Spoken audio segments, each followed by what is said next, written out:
ज्ञानाञ्जनशलाकया चक्षुरुन्मीलितं येन तस्मै श्रीगुरवे नमः।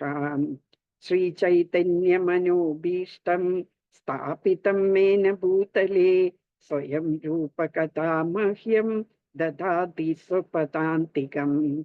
वन्देऽहं श्रीगुरोः श्रीयुतपदकमलं श्रीगुरुं वैष्णवांश्च साद्वैतं सावधूतं परिजनसहितं कृष्णचैतन्यदेवं श्रीराधाकृष्णपादान् सहगण रघुनाथान्वितं तं सजीवं साद्वैतं सावधूतं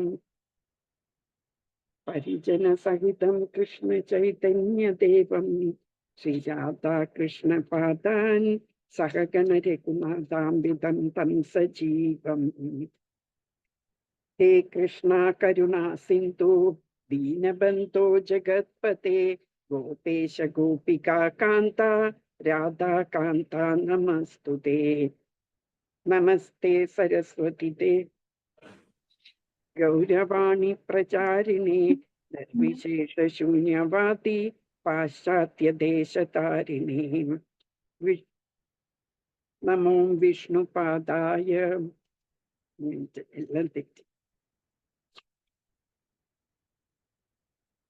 वन्देऽहं श्रीगुरोः श्रीयुतपदकमलं श्रीगुरुं वैष्णवांश्च श्रीरूपं साग्रजातं सहगण रघुनाथान्वितं तं सजीवं साद्वैतं सावधूतं परिजनसहितं कृष्णचैतन्यदेवं श्रीराधाकृष्णपादान् सहगण ललिता श्रीविशाखान्वितांश्च। हे कृष्णा करुणा सिन्धु दीनबंधो जगत्पते गोपेश गोपिका कांता राधा कांता नमस्तुते। तप्त कांचन गौरांगी राधे वृंदावनेश्वरी वृषभानुसुते देवी प्रणमामि हरिप्रिये। वाञ्छाकल्पतरुभ्यश्च कृपा सिन्धुभ्य एव च पतितानां पावनेभ्यो वैष्णवेभ्यो नमो नमः। नमो विष्णुपादाय कृष्णप्रेष्ठाय भूतले स्वयं श्रीमते भक्ति वेदांत स्वामिन् इति नामिने। नमस्ते सरस्वती देवे गौरवाणी प्रचारिणे निर्विशेष शून्यवादी पाश्चात्य देशतारिणे। जय श्री कृष्ण चैतन्य प्रभु नित्यानंदा श्री अद्वैत गदाधरा श्रीवासादि गौर भक्त वृंदा। हरे कृष्णा कृष्ण कृष्ण हरे हरे हरे राम राम राम हरे हरे कृष्णा कृष्ण कृष्ण हरे हरे हरे राम राम राम हरे हरे। हरे कृष्णा कृष्ण कृष्ण कृष्ण कृष्ण कृष्ण हरे हरे हरे हरे राम हरे राम हरे राम राम राम राम हरे राम हरे। हरे हरे। ओम नमो भगवते वासुदेवाय। ओम नमो भगवते वासुदेवाय। ओम नमो भगवते वासुदेवाय। हरे कृष्ण ഹരേ കൃഷ്ണ. ഹരേ കൃഷ്ണ. എല്ലാ കൊച്ചു കൂട്ടുകാർക്കും പിന്നെ അമ്മമാർക്കും എല്ലാം എൻ്റെ വിനീതമായ നമസ്കാരം. ഇന്ന് നമ്മൾക്ക് ഭക്തി എന്താന്ന് നോക്കാം. നമ്മൾ ഇടയ്ക്കിടയ്ക്ക് പറയുന്നുണ്ടായിരുന്നു, നമ്മൾ ക്ലാസ്സിൽ എന്താ ഭക്തി എന്ന് ഇടയ്ക്കിടയ്ക്ക് വരുന്നുണ്ടായിരുന്നു.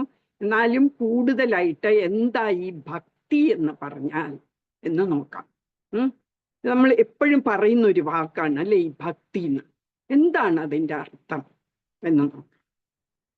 ഭക്തി എന്ന് പറഞ്ഞാല് വെറും ഒരു എന്താ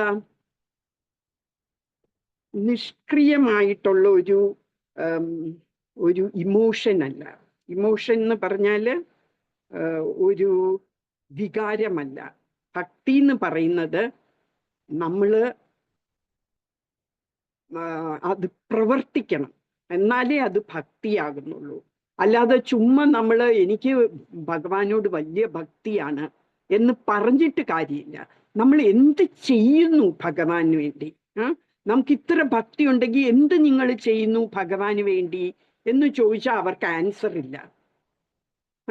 അപ്പൊ ഭക്തി എന്ന് പറഞ്ഞാൽ നമ്മള് ഒരാളെ നല്ലോണം സ്നേഹിക്കുന്നു. നിങ്ങൾ അച്ഛനെ അമ്മയും നല്ലോണം സ്നേഹിക്കുന്നുണ്ട്, അനിയത്തിയെയും അനിയനെയും ഒക്കെ നല്ലോണം നമ്മൾ സ്നേഹിക്കുന്നു. അപ്പൊ നമ്മൾ എന്ത് ചെയ്യും? അവർക്ക് എന്ത് ചെയ്തു കൊടുത്താലും നമുക്ക് മതിയാവില്ല, അല്ലേ? നമുക്ക് പിന്നെയും പിന്നെയും അവർക്ക് ഓരോന്ന് ചെയ്യാൻ തോന്നും. അതുപോലെ തന്നെയാണ് നമ്മൾ കൃഷ്ണനെ നമുക്ക് ഭക്തിയുണ്ട്, നമുക്ക് കൃഷ്ണനെ സ്നേഹിക്കുന്നുണ്ട് എന്ന് പറഞ്ഞാല് നമുക്ക് പിന്നെയും പിന്നെയും കൃഷ്ണന് വേണ്ടി എന്തെങ്കിലും ചെയ്യാൻ തോന്നണം. അപ്പോഴേ അത് ഭക്തിയാകുന്നുള്ളൂ. അല്ലാതെ ചുമ്മാ എനിക്ക് വലിയ ഭക്തിയാണ് എന്ന് പറഞ്ഞിട്ട് കാര്യമില്ല. നിങ്ങളിപ്പം എനിക്ക് അമ്മയും അച്ഛനെയും വലിയ ഇഷ്ടമാണ് എന്ന് പറഞ്ഞിട്ട് കാര്യമുണ്ടോ? നമ്മൾ എന്തെങ്കിലും അവർക്ക് വേണ്ടി ചെയ്യണം. എന്താണ് അമ്മയ്ക്കും അച്ഛനും ചെയ്യാൻ നമുക്ക് പറ്റുന്നത്? നമ്മൾ കൊച്ചു കുട്ടികളാണ്. നമുക്ക് അവർക്ക് അമ്മയ്ക്കൊരു സാരി വാങ്ങിച്ചു കൊടുക്കാനോ അല്ലെങ്കിൽ അച്ഛനോ ഒരു ഷർട്ട് വാങ്ങിച്ചു കൊടുക്കാൻ ഒന്നും പറ്റില്ല, അല്ലേ? അപ്പൊ നമുക്ക് ഇപ്പം എന്ത് ചെയ്യാൻ പറ്റും? അമ്മയ്ക്കും അച്ഛനും നോട് നമുക്ക് സ്നേഹമുള്ളത് നമ്മൾ എങ്ങനെ പ്രകടിപ്പിക്കാൻ പറ്റും? അമ്മയും അച്ഛനും പറയുന്നതെല്ലാം നമ്മൾ കേട്ടിട്ട്, അല്ലേ? അച്ഛനും അമ്മയും എപ്പോഴും പറയും നിങ്ങൾ പഠിക്കണം എന്ന് പറയുമ്പം നമുക്ക് അമ്മയോടും അച്ഛനോടും ഉള്ള സ്നേഹം എങ്ങനെ പ്രകടിപ്പിക്കും? നമ്മൾ പഠിച്ചിട്ട്, അല്ലേ? പിന്നെ അമ്മയും അച്ഛനും പറയും രാവിലെ എണീറ്റാൽ കുളിക്കണം, എന്നിട്ടേ സ്കൂളിൽ പോകാവുള്ളൂ. പിന്നെ അമ്മയും അച്ഛനും തരുന്ന എന്താ അമ്മ പാചകം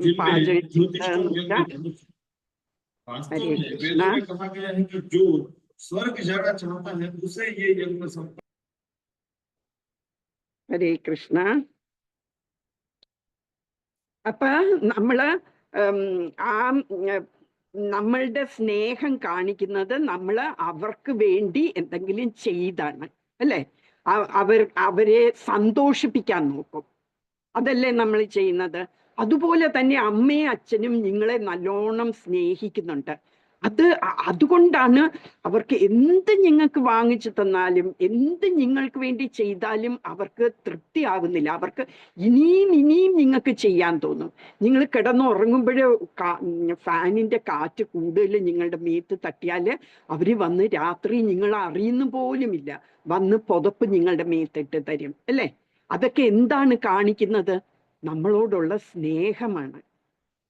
അവർക്ക് എങ്ങനെ ആ സ്നേഹം കാണിക്കണം എന്നറിയില്ല. അത്രമാത്രം അവർക്ക് സ്നേഹം തരാൻ തോന്നുമ്പോഴാണ് അവരങ്ങനെ ചെയ്യുന്നത്.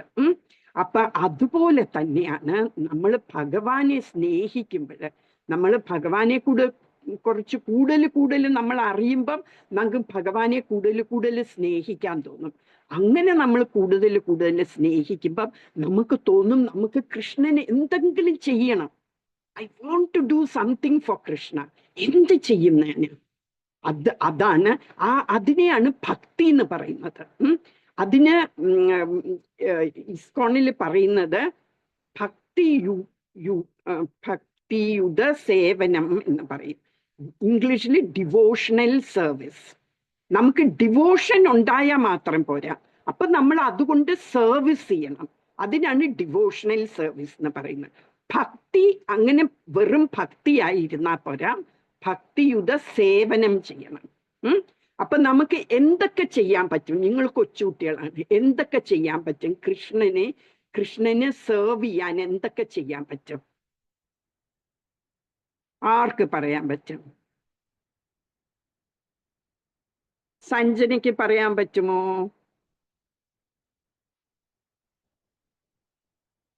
മഞ്ജിമയ്ക്ക് വല്ല ഐഡിയയും ഉണ്ടോ?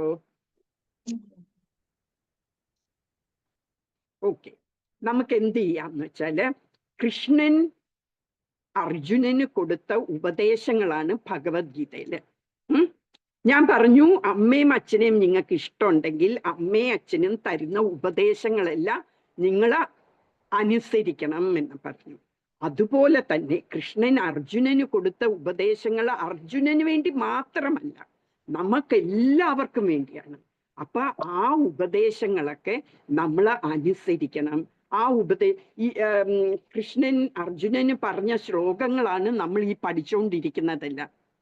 15.15, 10.8, 10.9, 10.10 ഇതെല്ലാം കൃഷ്ണൻ അർജുനന് ഉപദേശിച്ചതാണ്.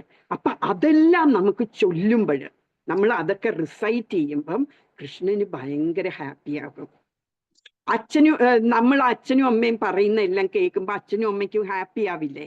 അതുപോലെ തന്നെ നമ്മൾ ഈ ശ്ലോകങ്ങളൊക്കെ ചൊല്ലുകയും അതിൻ്റെ അർത്ഥം മനസ്സിലാക്കി അതെല്ലാം നമ്മളുടെ ജീവിതത്തിൽ പ്രായോഗികമാക്കുക, നമ്മൾ അതെല്ലാം നമ്മുടെ ജീവിതത്തിൽ കൊണ്ടുവരികയാണെങ്കിൽ അത് കൃഷ്ണന് ഭയങ്കര ഹാപ്പിയാകും. അത് മാത്രമല്ല, അപ്പം നമ്മൾ ഈ ശ്ലോകങ്ങളൊക്കെ ഇടയ്ക്കിടയ്ക്ക് ചൊല്ലണം.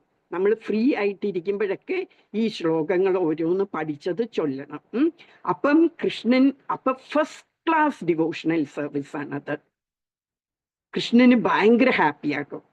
എന്നിട്ട് അതിൻ്റെ അകത്ത് പറയുന്ന എല്ലാം നമ്മൾ ചെയ്യുകയാണെങ്കിൽ കൃഷ്ണൻ അതിനേക്കാൾ ഹാപ്പിയാകും. പിന്നെ ഈ നമ്മൾ പഠിച്ചതല്ല, നമ്മൾ ഈ കേൾക്കുന്നതുമെല്ലാം നമ്മൾ വേറെ കൂട്ടുകാരുടെ അടുക്കൽ പറഞ്ഞു കൊടുക്കുകയാണെങ്കിൽ, കൂട്ടുകാരുടെ അടുക്കൽ ദാ ഇങ്ങനെ ഒരു ക്ലാസ് ഉണ്ട്, നിങ്ങളും വാ എന്നൊക്കെ പറയുകയാണെങ്കിൽ അതിലും അപ്പുറം കൃഷ്ണന് ഹാപ്പിയാകും. കൃഷ്ണൻ ഭഗവത്ഗീതയിൽ തന്നെ പറയുന്നുണ്ട്, ആരാണോ എൻ്റെ ഈ ഉപദേശങ്ങൾ വേറെ ആൾക്കാർക്ക് പറഞ്ഞു കൊടുക്കുന്നത് അവരാണ് എൻ്റെ ഏറ്റവും ബെസ്റ്റ് ഡിവോട്ടി, ഏറ്റവും ബെസ്റ്റ് ഭക്തൻ അവരാണ്.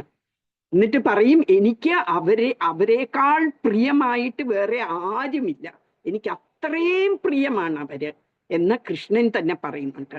അപ്പം നമ്മൾ പഠിക്കുന്നത് നമുക്ക് ഇഷ്ടമായി എന്നുണ്ടെങ്കിൽ നമ്മൾ അത് ബാക്കിയുള്ളവർക്കും കൂടി പറഞ്ഞു കൊടുക്കണം. ഇപ്പം മഞ്ജിമയുടെ അമ്മ എല്ലാവരുടെ അടുക്കലും, മഞ്ജിമയുടെ അമ്മ ക്ലാസ് ഒക്കെ അറ്റൻഡ് ചെയ്തപ്പം അത് ഭയങ്കര ഇഷ്ടമായപ്പം എല്ലാവരുടെ അടുക്കലും പറയാൻ തുടങ്ങി, ഇങ്ങനെ ഒരു കൃഷ്ണനെ കുറിച്ച് നിങ്ങൾ കേക്ക്, അതെല്ലാം നല്ലതാണ്, നിങ്ങളുടെ കുഞ്ഞുങ്ങളെയെല്ലാം ഈ ക്ലാസ് കേൾക്കാൻ വിട്, അപ്പം നല്ല പ്രയോജനം ഉണ്ടാകും എന്നൊക്കെ ഇങ്ങനെ പറഞ്ഞു. അപ്പം കൃഷ്ണൻ അതൊക്കെ ഭയങ്കര സന്തോഷമാക്കും. അപ്പം ഇതാണ് ഭക്തി കൊണ്ട് നമ്മൾ അറിഞ്ഞിരിക്കേണ്ട കാര്യങ്ങൾ. അപ്പൊ നമ്മൾ ഇങ്ങനെ ഈ ശ്ലോകങ്ങളൊക്കെ ചൊല്ലുകയും കൃഷ്ണന്റെ കഥകൾ കേൾക്കുകയും കൃഷ്ണന്റെ വിഭൂതികളെ, കൃഷ്ണന്റെ ശക്തികളെ കുറിച്ച് ഒക്കെ കേൾക്കുകയും അതിനെക്കുറിച്ച് നമ്മൾ ചൊല്ലുകയും എല്ലാം ചെയ്യുമ്പോൾ നമ്മളുടെ ഉള്ളിലെ എല്ലാ മാലിന്യങ്ങളും പോകും എന്ന് ഞാൻ ഇന്നലെ പറഞ്ഞു അല്ലേ? നമ്മൾ ചാൻറ്റ് ചെയ്യുകയും നമ്മൾ ഈ ശ്ലോകങ്ങൾ പറയുകയും ഒക്കെ ചെയ്യുമ്പം നമ്മുടെ ഉള്ളിലെ ഡേർട്ടെല്ലാം പോകും. നമ്മൾ പറഞ്ഞു 6 തരമുള്ള മാലിന്യങ്ങളുണ്ടെന്നല്ലേ? ഞാൻ എല്ലാ ക്ലാസ്സിലും ഇത് റിപ്പീറ്റ് ചെയ്യുന്ന എന്തിനാന്ന് വെച്ചാൽ അങ്ങനെ കേട്ട് കേട്ട് കേട്ട് നമുക്കത് മനസ്സിൽ ഉറയ്ക്കണം. എന്തൊക്കെയായിരുന്നു ഞാൻ പറഞ്ഞു? 2 K, 1 L, 3 M. ഇതെന്തൊക്കെയായിരുന്നു? കാമ, ക്രോധ, ലോഭ, മോഹ, മദ, മാത്സര്യം. ഇംഗ്ലീഷിൽ പറയുകയാണെങ്കിൽ കാമം എന്ന് പറയുന്ന ലസ്റ്റ്, പിന്നെ ക്രോധം എന്ന് പറഞ്ഞാൽ ആങ്കർ, പിന്നെ എന്താണ്? ലോഭ എന്ന് പറഞ്ഞാൽ ഗ്രീഡ്, പിന്നെ മോഹ എന്ന് പറഞ്ഞാൽ ഇല്യൂഷൻ, പിന്നെ മദ എന്ന് പറഞ്ഞാൽ പ്രൈഡ്, മാത്സര്യം എന്ന് പറഞ്ഞാൽ എൻവി. അതും ഞാൻ പറഞ്ഞു. എന്തായിരുന്നു പറഞ്ഞത്? LAGIPE എന്ന് പറഞ്ഞു. അപ്പൊ ഈ മാലിന്യങ്ങളൊക്കെ മാഞ്ഞു പോകും നമ്മളുടെ ഹൃദയത്തിൽ നിന്ന്. എന്നിട്ട് നമുക്ക് എല്ലാ ഓസ്പിഷ്യസ്നെസ്സും വരും. ഓസ്പിഷ്യസ്നെസ് എന്ന് പറഞ്ഞാൽ എല്ലാ ഐശ്വര്യങ്ങളും നമുക്ക് വരും. പിന്നെ ഈ കലിയുഗത്തിലാണ് നമ്മൾ ജീവിക്കുന്നത് അല്ലെ. ഇപ്പോഴത്തെ യുഗം എന്ന് പറയുന്ന കലിയുഗമാണ്. ഈ കലിയുഗത്തിൽ ഞാൻ പറഞ്ഞു എത്ര ബാഡ് ക്വാളിറ്റീസ് ഈ കലിയുഗത്തിലുണ്ട് എന്ന് ഞാൻ പറഞ്ഞു.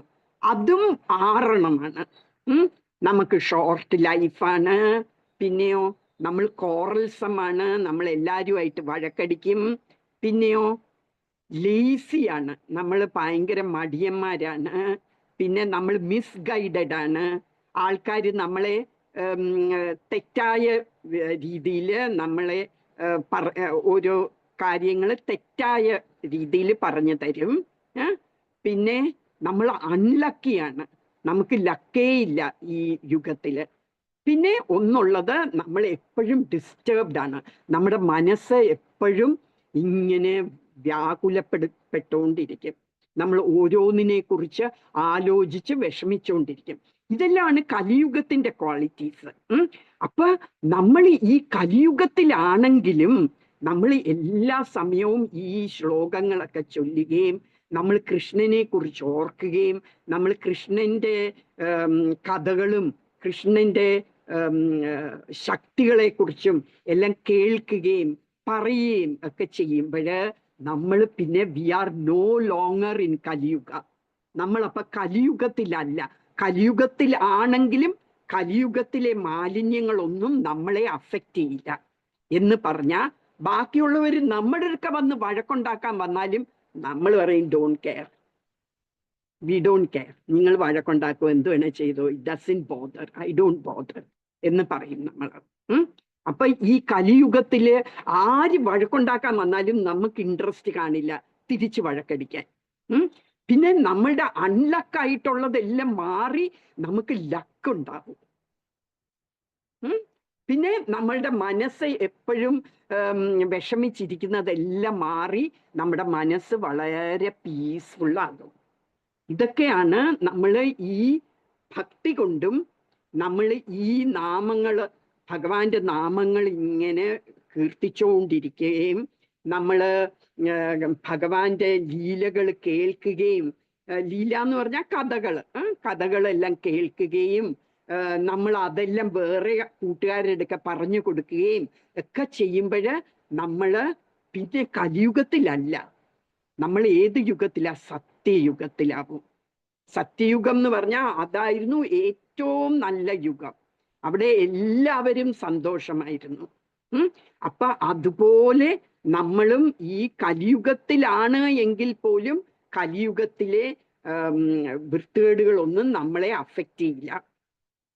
ശ്രീമദ് ഭാഗവതത്തില് 12ാം സ്കന്ധം, അത് ഈ സ്കന്ധം എന്ന് പറഞ്ഞാൽ നിങ്ങൾക്കറിയോ, കാൻറ്റോ എന്ന് പറയും.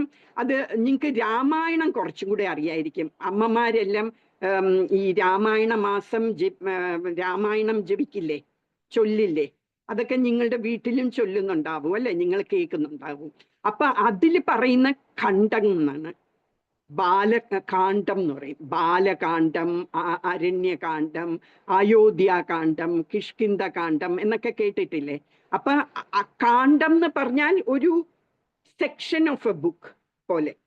അതിനകത്ത് ഓരോ കാണ്ഡത്തിൽ കുറേ ചാപ്റ്റേഴ്സ് കാണും.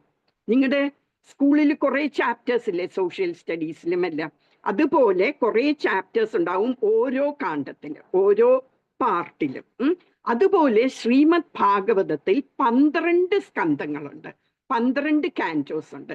എന്ന് പറഞ്ഞാൽ ശ്രീമദ് ഭാഗവതം 12 കൊച്ചു കൊച്ചു ബുക്ക് പോലെയാണ്, കൊച്ചു കൊച്ചു സെക്ഷൻസ് ആണ്. അതിൽ ഓരോ സ്കന്ധത്തിലും കുറേ ചാപ്റ്റേഴ്സ് ഉണ്ട്. അങ്ങനെ 12ാമത്തെ സ്കന്ധം 12 ചാപ്റ്റേഴ്സ് കാൻറ്റോസ് ഉണ്ട് ശ്രീമദ് ഭാഗവതത്തിൽ. അതില് 12th കാൻറ്റോ എന്തിനെ കുറിച്ചാ പറയുന്നത് അറിയാമോ? ഈ കലിയുഗത്തിലെ ദോഷങ്ങളെ കുറിച്ചാണ്. ആ സ്കന്ധം മുഴുവനും കലിയുഗത്തിനെ കുറിച്ചാണ് പറയുന്നത്. ഇനി കലിയുഗം എത്തിയിട്ടില്ല, വ്യാസദേവൻ ഇത് എഴുതുമ്പോ കലിയുഗമായിട്ടില്ല. പക്ഷെ വ്യാസദേവൻ മെഡിറ്റേഷനിൽ കലിയുഗത്തിലെ ആൾക്കാരെ കുറിച്ചും കലിയുഗം എങ്ങനെയായിരിക്കും എന്ന് മനസ്സിൽ വന്നു. അപ്പൊ അത് വെച്ചാണ് എഴുതിയിരിക്കുന്നത്. ഈ കലിയുഗത്തിന്റെ എന്തൊക്കെ ചീത്ത സ്വഭാവങ്ങൾ ഉണ്ടാവും ഈ കലിയുഗത്തിൽ എന്നുള്ളത് എഴുതിയിരിക്കുന്നത് ഈ 12-ാം സ്കന്ധത്തിലാണ്. അതിൽ 12-ാമത്തെ ചാപ്റ്റർ ഞാൻ പറഞ്ഞു, എല്ലാത്തിലും കുറെ ചാപ്റ്റേഴ്സ് ഉണ്ട്, എല്ലാ സ്കന്ധത്തിലും കുറെ ചാപ്റ്റേഴ്സ് ഉണ്ട്. അതിൽ 12-ാമത്തെ ചാപ്റ്റർ എന്ന് പറയുന്നത് എന്താ, ഈ summary of the whole Srimad ഭാഗവതമാണ്.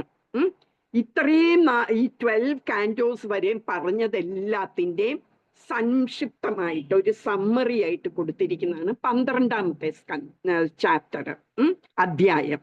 അതിൻ്റെ അകത്ത് 48-ാമത്തെ ശ്ലോകത്തില് സൂത ഗോസ്വാമി നൈമിഷാരണ്യയിലെ ഋഷിമാരോട് പറയുന്നതാണ് ഈ ശ്ലോകം. ഞാൻ പറഞ്ഞു തരാം ഈ സൂത ഗോസ്വാമി ആരാണ്, നൈമിഷാരണ്യ എന്ന് പറയുന്ന എന്താണ്, അവിടുത്തെ ഋഷിമാരുടെ കാര്യം എല്ലാം ഞാൻ പറഞ്ഞു തരാം. ഈ ആദ്യം ഈ ശ്ലോകം കേൾക്കൂ. ഈ ശ്ലോകത്തിൽ സൂത ഗോസ്വാമി പറയുന്ന സങ്കീർത്യമാനോ ഭഗവാൻ അനന്തഃ ശ്രുതാനുഭാവോ വ്യസനം ഹി പുംസാം പ്രവശ്യ ചിത്തം വിദിനോത്യശേഷം യഥാ തമോർക്കോ ഭ്രമ ഇവാദി വാദഃ എന്ന് പറയുന്നു. ഞാൻ ഇത് പോസ്റ്റിലിടാം.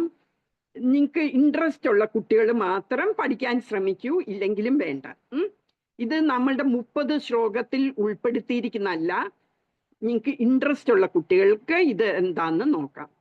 അപ്പൊ ഇതിൽ പറയുന്ന എന്താണ്, സങ്കീർത്യമാനോ എന്ന് പറഞ്ഞാല് നമ്മള് എപ്പോഴും സങ്കീർത്തനം ചെയ്തുകൊണ്ടിരുന്നാൽ എന്ന് പറഞ്ഞാൽ നമ്മൾ എപ്പോഴും ഭഗവാന്റെ കീർത്തികൾ ഇങ്ങനെ പറഞ്ഞുകൊണ്ടിരുന്നാല് ഭഗവാൻ അനന്തഃ, ഭഗവാൻ എന്ന് പറയുന്ന അനന്തമാണ്. അനന്തം എന്ന് പറഞ്ഞാൽ നോ ലിമിറ്റ്, ഹീസ് ലിമിറ്റ്ലെസ്.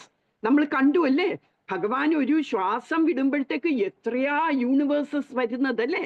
അപ്പൊ ഭഗവാന് അത്ര പവർഫുൾ ആണ്, ഹീസ് ലിമിറ്റ്ലെസ്. നമുക്ക് ഇത്രയുമാണ് ഭഗവാൻ എന്ന് പറയാൻ പറ്റില്ല.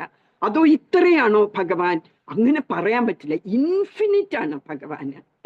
അപ്പം അതുപോലെ അനന്തമായ ഭഗവാന്റെ കീർത്തനങ്ങള് നമ്മൾ പറഞ്ഞാല്, ഭഗവാന്റെ ഗ്ലോറീസ് എല്ലാം നമ്മൾ പറഞ്ഞാല്, അല്ലെങ്കിലോ അതുമല്ല ശ്രുതാനുഭാവോ, ശ്രുത എന്ന് പറഞ്ഞാൽ കേൾക്കുകയാണെങ്കിലും, അനുഭാവോ എന്ന് പറഞ്ഞാൽ ഭഗവാന്റെ ഗ്ലോറീസ്.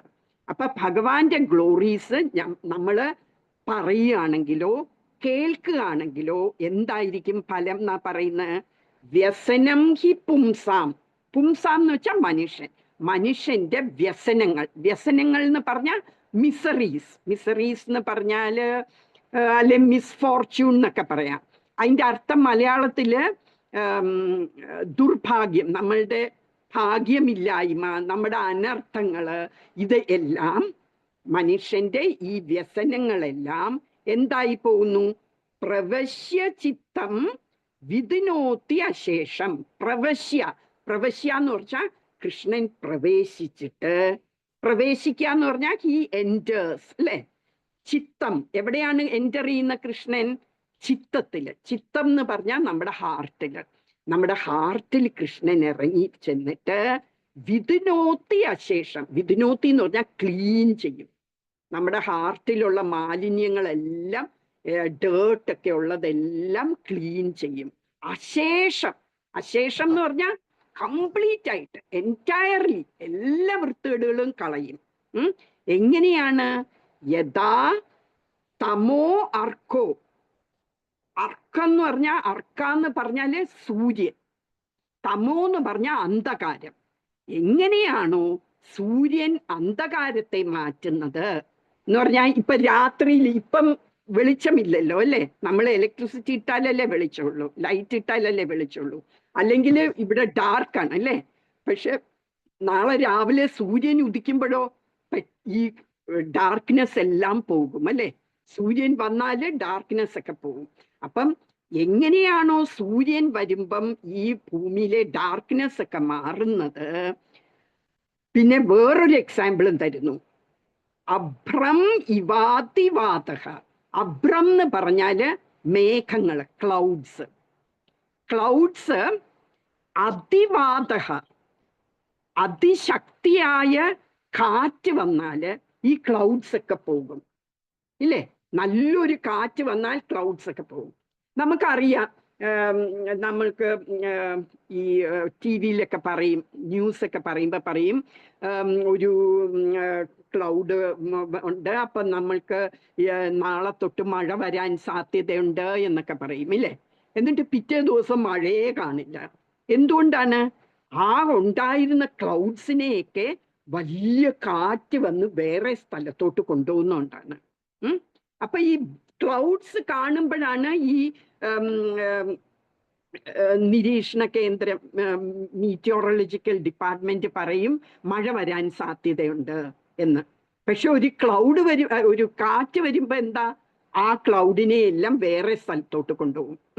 അപ്പൊ ഒരു അതിശക്തമായ ഒരു കാറ്റ് വരുമ്പോൾ എങ്ങനെയാണോ ക്ലൗഡ്സിനെ ഒക്കെ കളയുന്നത്, എങ്ങനെയാണോ സൂര്യൻ വരുമ്പോൾ ഈ അന്ധകാരമെല്ലാം മാറി വെളിച്ചം വരുന്നത്, അതുപോലെയാണ് നമ്മള് ഭഗവാന്റെ നാമങ്ങളും ഭഗവാന്റെ ഗ്ലോറീസ് എന്ന് പറഞ്ഞാൽ ശക്തികളെ കുറിച്ചും വിഭൂതികളെ കുറിച്ചും ഒക്കെ നമ്മൾ പ്രകീർത്തിക്കുന്നത് അല്ലെങ്കിൽ കേൾക്കുന്നത്. ഇത്രയും ചെയ്താൽ മതി. നമ്മൾ ഇപ്പൊ നിങ്ങൾ കേൾക്കുന്നത് തന്നെ എന്താകുന്നു? കൃഷ്ണൻ നിങ്ങളുടെ ചിത്തത്തിൽ വന്ന്, ചിത്തം എന്ന് പറഞ്ഞാൽ ഹാർട്ട്, കൃഷ്ണൻ നമ്മുടെ ഹാർട്ടിൽ വന്നിട്ട് നമ്മളുടെ എല്ലാ ദോഷങ്ങളും മാറ്റുന്നു. എങ്ങനെയാണ് സൂര്യൻ വരുമ്പോൾ ഡാർക്ക്നെസ് ഇല്ലാതാകുന്നത്, എങ്ങനെയാണോ ക്ലൗഡ്സിനെ ഈ കാറ്റ് ഇല്ലാതാക്കുന്നത് അല്ലെങ്കിൽ മാറ്റുന്നത്, അതുപോലെ നമ്മുടെ ഉള്ളിലെ, ഇപ്പൊ നിങ്ങളുടെ ഓരോരുത്തരുടെയും എന്റെയും എല്ലാം ഹൃദയത്തില് കൃഷ്ണൻ വന്നിട്ട് നമ്മളുടെ എല്ലാ അനർത്ഥങ്ങളും നമ്മുടെ എല്ലാ ദുർഭാഗ്യങ്ങളും എല്ലാം മാറ്റുകയാണ്. എന്നിട്ട് നമുക്ക് ഭാഗ്യം കൊണ്ടുവരും. മനസ്സിലായോ? അപ്പൊ അതാണ് ഇമ്പോർട്ടൻസ്. നമ്മൾ ഇതെല്ലാം കേൾക്കുന്ന കൊണ്ടുള്ള ഇമ്പോർട്ടൻസ് അതാണ്. മനസ്സിലായല്ലോ? ഇപ്പം നമ്മൾ സ്കൂളിൽ പഠിക്കുന്നുണ്ടോ ഇത് വല്ലതും? ഇതൊന്നും സ്കൂളിൽ പഠിക്കുന്നില്ല, അല്ലേ? സ്കൂളിൽ പഠിക്കുന്ന maths, science, English, social studies ഇതെല്ലാം പഠിക്കുന്നത്. അത് ഇമ്പോർട്ടൻ്റ് തന്നെയാണ്. നമുക്ക് ഈ ലോകത്ത് ജീവിക്കണമെങ്കിൽ നമുക്ക് നല്ല ജോലി വേണം, നമുക്ക് നല്ല കാശ് വേണം, നമുക്ക് കുടുംബത്തിനെയൊക്കെ നോക്കണം, അതിന് കാശൊക്കെ അത്യാവശ്യമാണ്. അപ്പം നമ്മൾ പഠിക്കേണ്ട ഏറ്റവും അത്യാവശ്യമാണ് ആ എഡ്യൂക്കേഷൻ.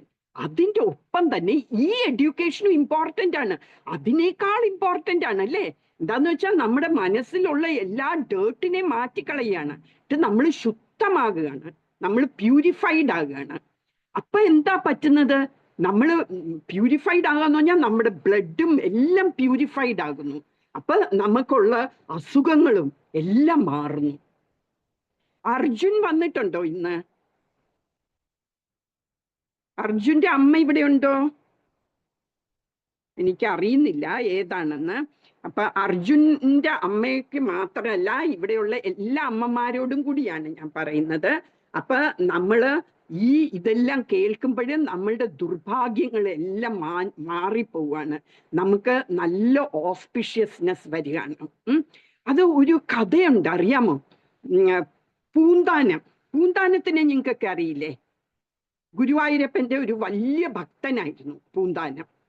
അപ്പൊ പൂന്താനം എല്ലാ ദിവസവും ആ അവിടെയൊക്കെ നിങ്ങൾക്ക് അറിയില്ലായിരിക്കും, എറയം എന്നൊക്കെ പറഞ്ഞാല് അത് വീടിന്റെ ഉമ്മറത്തിരുന്ന് എപ്പോഴും ഭാഗവതം വായിക്കുന്ന ഒരു സ്വഭാവം ഉണ്ടായിരുന്നു. എല്ലാ ദിവസവും ഇരുന്ന് ഭാഗവതം വായിച്ചുകൊണ്ടിരിക്കും കുറെ നേരം. അപ്പോഴ് ആ പറമ്പെന്ന് വെച്ചാൽ അറിയാമോ നിങ്ങൾക്ക്? അറിയില്ലേ? ആ കോമ്പൗണ്ടിലെ ബാക്ക് യാർഡില് 2 ചക്കയുടെ മരങ്ങളുണ്ടായിരുന്നു, പ്ലാവെന്ന് പറയും. അപ്പൊ 2 പ്ലാവ് ഇങ്ങനെ നിപ്പുണ്ടായിരുന്നു. അപ്പൊ ഈ ഈ ഈ, പൂന്താനം ഇങ്ങനെ എപ്പോഴും നാമം ജപിക്കും, ഈ ഭാഗവതം വായിച്ചുകൊണ്ടിരിക്കും. ഒരു വലിയ മഴ വന്നപ്പോ, ഒരു ദിവസം ഒരു വലിയ മഴ വന്നപ്പോ ഈ 2 പ്ലാവ് വീണു. അത് വീണു പോയി. അപ്പം അന്ന് പൂന്താനം ഉറങ്ങുമ്പോൾ ഒരു സ്വപ്നം കാണും. സ്വപ്നത്തില് പൂന്താനം ഇങ്ങനെ സ്വപ്നത്തിൽ കാണുകയാണ്, ഞാൻ പൂന്താനം വൈകുണ്ഠത്ത് പോകുന്നു. വൈകുണ്ഠം എന്ന് പറഞ്ഞാൽ ഭഗവാനുള്ള സ്ഥലമാണ്. അപ്പൊ വിഷ്ണു മൂർത്തികളുള്ള സ്ഥലമാണ് വൈകുണ്ഠം, സ്പിരിച്വൽ വേൾഡ്. ഇത് മെറ്റീരിയൽ വേൾഡ്, അത് സ്പിരിച്വൽ വേൾഡ്. അപ്പൊ വൈകുണ്ഠത്ത് പൂന്താനം പോകുന്നതായിട്ട് സ്വപ്നം കാണാം. അപ്പൊ അവിടെ 2 ഭഗവാന്റെ സേവകന്മാര്, ഭഗവാനെ സേവിക്കുന്ന 2 ആളുകള് മുന്നോട്ട് വന്നിട്ട് വലിയ നമസ്കാരമൊക്കെ പറഞ്ഞേച്ച്, ഞങ്ങൾക്ക് വളരെ നന്ദിയുണ്ട് പൂന്താനത്തിനോട് എന്ന് പറയും. അപ്പൊ എന്തിനാ എന്നോട് നന്ദി എന്ന് പറഞ്ഞപ്പോ പറയും, ഞങ്ങള് 2 പ്ലാവ്, പൂന്താനത്തിന്റെ വീട്ടിന്റെ അവിടെ ഉണ്ടായിരുന്ന 2 പ്ലാവുകളായിരുന്നു. 2 ജാക്ക് ഫ്രൂട്ട് ട്രീകളായിരുന്നു ഞങ്ങള്. എന്നിട്ട് അത് താഴെ വീണപ്പോ അത് മരിച്ചില്ലേ, മരിച്ചപ്പം അതിന്റെ ആത്മാവ് വൈകുണ്ഠത്തിൽ പോയി. എങ്ങനെ? How could they go? ഈ പൂന്താനം പറയുന്നത് കേട്ടതാണ്. അപ്പൊ നിങ്ങളൊന്ന് ആലോചിച്ച് നോക്കിയേ, ആ ഈ ട്രീസിനൊന്നും നമ്മളുടെ അത്രയും അവബോധം പോലും ഇല്ല, കോൺഷ്യസ്നെസ് പോലും ഇല്ല, നമ്മുടെ അത്രയും ബുദ്ധി ഒന്നും ഇല്ലാത്തവരാണ്. അവര് പോലും വൈകുണ്ഠത്തെത്തി. അപ്പൊ പിന്നെ നമ്മൾ കേട്ടാലോ, അല്ലേ? അപ്പൊ അത്ര പ്രാധാന്യമുണ്ട് ഇതെല്ലാം കേൾക്കുന്നത്. ശ്രീമദ് ഭാഗവതത്തിലെ ശ്ലോകങ്ങളും ഭഗവത്ഗീതയിലെ ശ്ലോകങ്ങളും ഒക്കെ കേൾക്കുന്നത് കൊണ്ട് അത്ര ഇമ്പോർട്ടൻസ് ഉണ്ട്. അപ്പൊ ഞാൻ ഈ അമ്മമാരൊക്കെ പറയാനുണ്ടായിരുന്നത്, ഈ അർജുന് എപ്പോഴും പനി വരുന്നു എന്ന് പറഞ്ഞു. അപ്പൊ ഈ ശ്ലോകങ്ങളൊക്കെ മോനെ കേൾപ്പിക്കുക. കൊച്ചു കുഞ്ഞാണ്, അപ്പൊ മോന് പാടാൻ പറ്റും എന്ന് എനിക്ക് തോന്നുന്നില്ല, 4 വയസ്സോ മറ്റുള്ള കുട്ടിയാണ്. അപ്പൊ ഇതെല്ലാം അമ്മ ഇങ്ങനെ ഉറക്കെ ഈ ശ്ലോകങ്ങളൊക്കെ പറയുകയാണെങ്കിൽ തീർച്ചയായിട്ടും ഒരു പ്യൂരിഫിക്കേഷൻ കുഞ്ഞുങ്ങൾക്ക് വരും. നിങ്ങൾക്കും പനി വരികയും ജലദോഷം വരികയും ഒക്കെ ചെയ്യുമ്പം നിങ്ങൾ കൂടുതൽ ഈ ശ്ലോകങ്ങള് ജപിക്കണം. ഈ ശ്ലോകങ്ങള് പറയണം, കേൾക്കണം. നിങ്ങൾ കുറച്ച് ഉറക്കെ പറഞ്ഞാല് ഈവൻ ഈ ഉറുമ്പുകളില്ലേ, ഉറുമ്പുകളൊക്കെ പോകുന്ന ഉറുമ്പുകൾ വരെയും കേട്ടാല് അവർക്ക് അത് നല്ലതാണ്, അവർക്ക് പോലും മോക്ഷം കിട്ടും നമ്മൾ പറയുന്നുണ്ട്. അപ്പൊ നമ്മളുടെ കാര്യം പറയാനുണ്ടോ? ഉറുമ്പുകൾക്ക് വരെ മോക്ഷം കിട്ടുമെങ്കിൽ നമുക്ക് മോക്ഷം കിട്ടും. അതാണ്. അതുകൊണ്ട് തീർച്ചയായിട്ടും ഇതിന് നല്ല ഇമ്പോർട്ടൻസ് കൊടുക്കണം. നമ്മൾ പിന്നെ നമ്മൾ പ്യൂരിഫൈഡ് ആകുകയാണ്. നമ്മൾ കുറേ ജന്മങ്ങളായിട്ട് നമ്മുടെ അകത്തുള്ള അഴുക്കുകളാണ് ഇതുകൊണ്ട് മാഞ്ഞു പോകുന്നത്. കൃഷ്ണൻ ഇതിൽ പ്രോമിസ് ചെയ്യാണ്, എന്താണ്? ഞാൻ ഇത് നിങ്ങൾ പറയുകയോ കേൾക്കുകയോ ചെയ്താൽ എൻ്റെ ഗ്ലോറീസ്, എൻ്റെ ലീലകളും എൻ്റെ ശക്തികളെ കുറിച്ചും ഒക്കെ നിങ്ങൾ കേൾക്കുകയോ നിങ്ങൾ പറയുകയോ ചെയ്താൽ ഞാൻ നിങ്ങളുടെ ഉള്ളിൽ വരും, ഞാൻ നിങ്ങളുടെ ഹൃദയത്തിൽ വന്ന് ഞാൻ എല്ലാ മാലിന്യങ്ങളും മാറ്റി നിങ്ങളെ പ്യൂരിഫൈഡ് ആക്കും എന്ന് കൃഷ്ണൻ തരുന്ന വാക്കാണ്. കൃഷ്ണൻ വാക്ക് തന്നാൽ മാറില്ല, അത് തീർച്ചയായിട്ടും അങ്ങനെ ഉണ്ടാകും. അപ്പൊ അതാണ് ഇത് കേൾക്കുന്ന കൊണ്ടുള്ള ഗുണം. പിന്നെ പക്ഷെ ഇപ്പം വലിയ അസുഖങ്ങൾ, ക്യാൻസറും ഒക്കെ വന്നവര് പോലും രക്ഷപ്പെടുന്നുണ്ട് ജസ്റ്റ് ബൈ കൃഷ്ണന്റെ ഇത് കേട്ട്. പക്ഷെ അതിന് ഫെയ്ത്ത് വേണം. ഫെയ്ത്ത് എന്ന് പറഞ്ഞാൽ എന്താണ്? നമുക്ക് വിശ്വാസം വേണം. ഭഗവത്ഗീതയില് 4th chapter 11th text 4.11 Krishnan പറയുന്നുണ്ട്, യഥാ മാം പ്രപദ്യന്തെ താം തഥൈവ ഭജാമ്യഹം എന്ന് വെച്ചാല്, ആരാണോ എന്നെ ഭജിക്കുന്നത്, ആരാണോ എന്നില് ശരണം പ്രാപിക്കുന്നത്. പ്രപദ്യന്തെ എന്ന് പറഞ്ഞാൽ എന്നിൽ ശരണം പ്രാപിക്കുന്നത്. നമ്മൾ വെറുതെ ഭജിക്കുകയല്ല, നമുക്ക് വിശ്വാസം വേണം. കൃഷ്ണനോട് വിശ്വാസത്തോടെ നമ്മൾ കൃഷ്ണനെ മാത്രം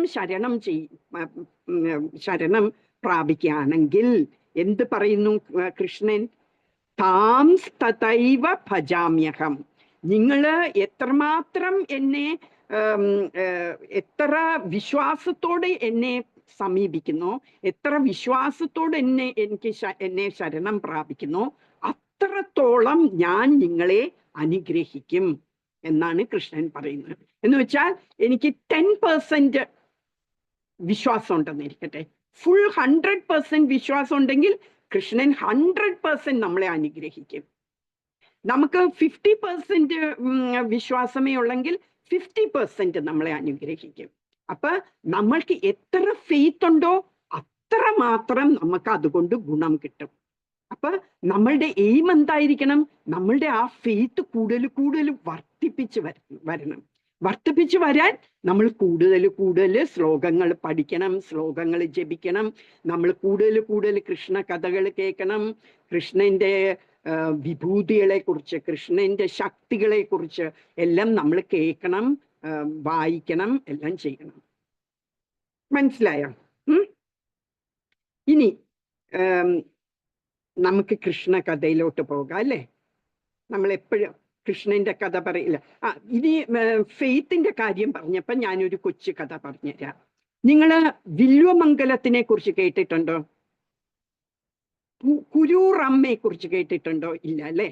ഞാൻ പൂന്താനം പറഞ്ഞു കൃഷ്ണന്റെ ഗുരുവായൂരപ്പന്റെ വലിയൊരു ഭക്തനായിരുന്നു എന്ന്. അതുപോലെ തന്നെ വലിയ ഭക്തന്മാരായിരുന്നു വില്വമംഗലം എന്ന് പറഞ്ഞ ഒരു സ്വാമിയാര്.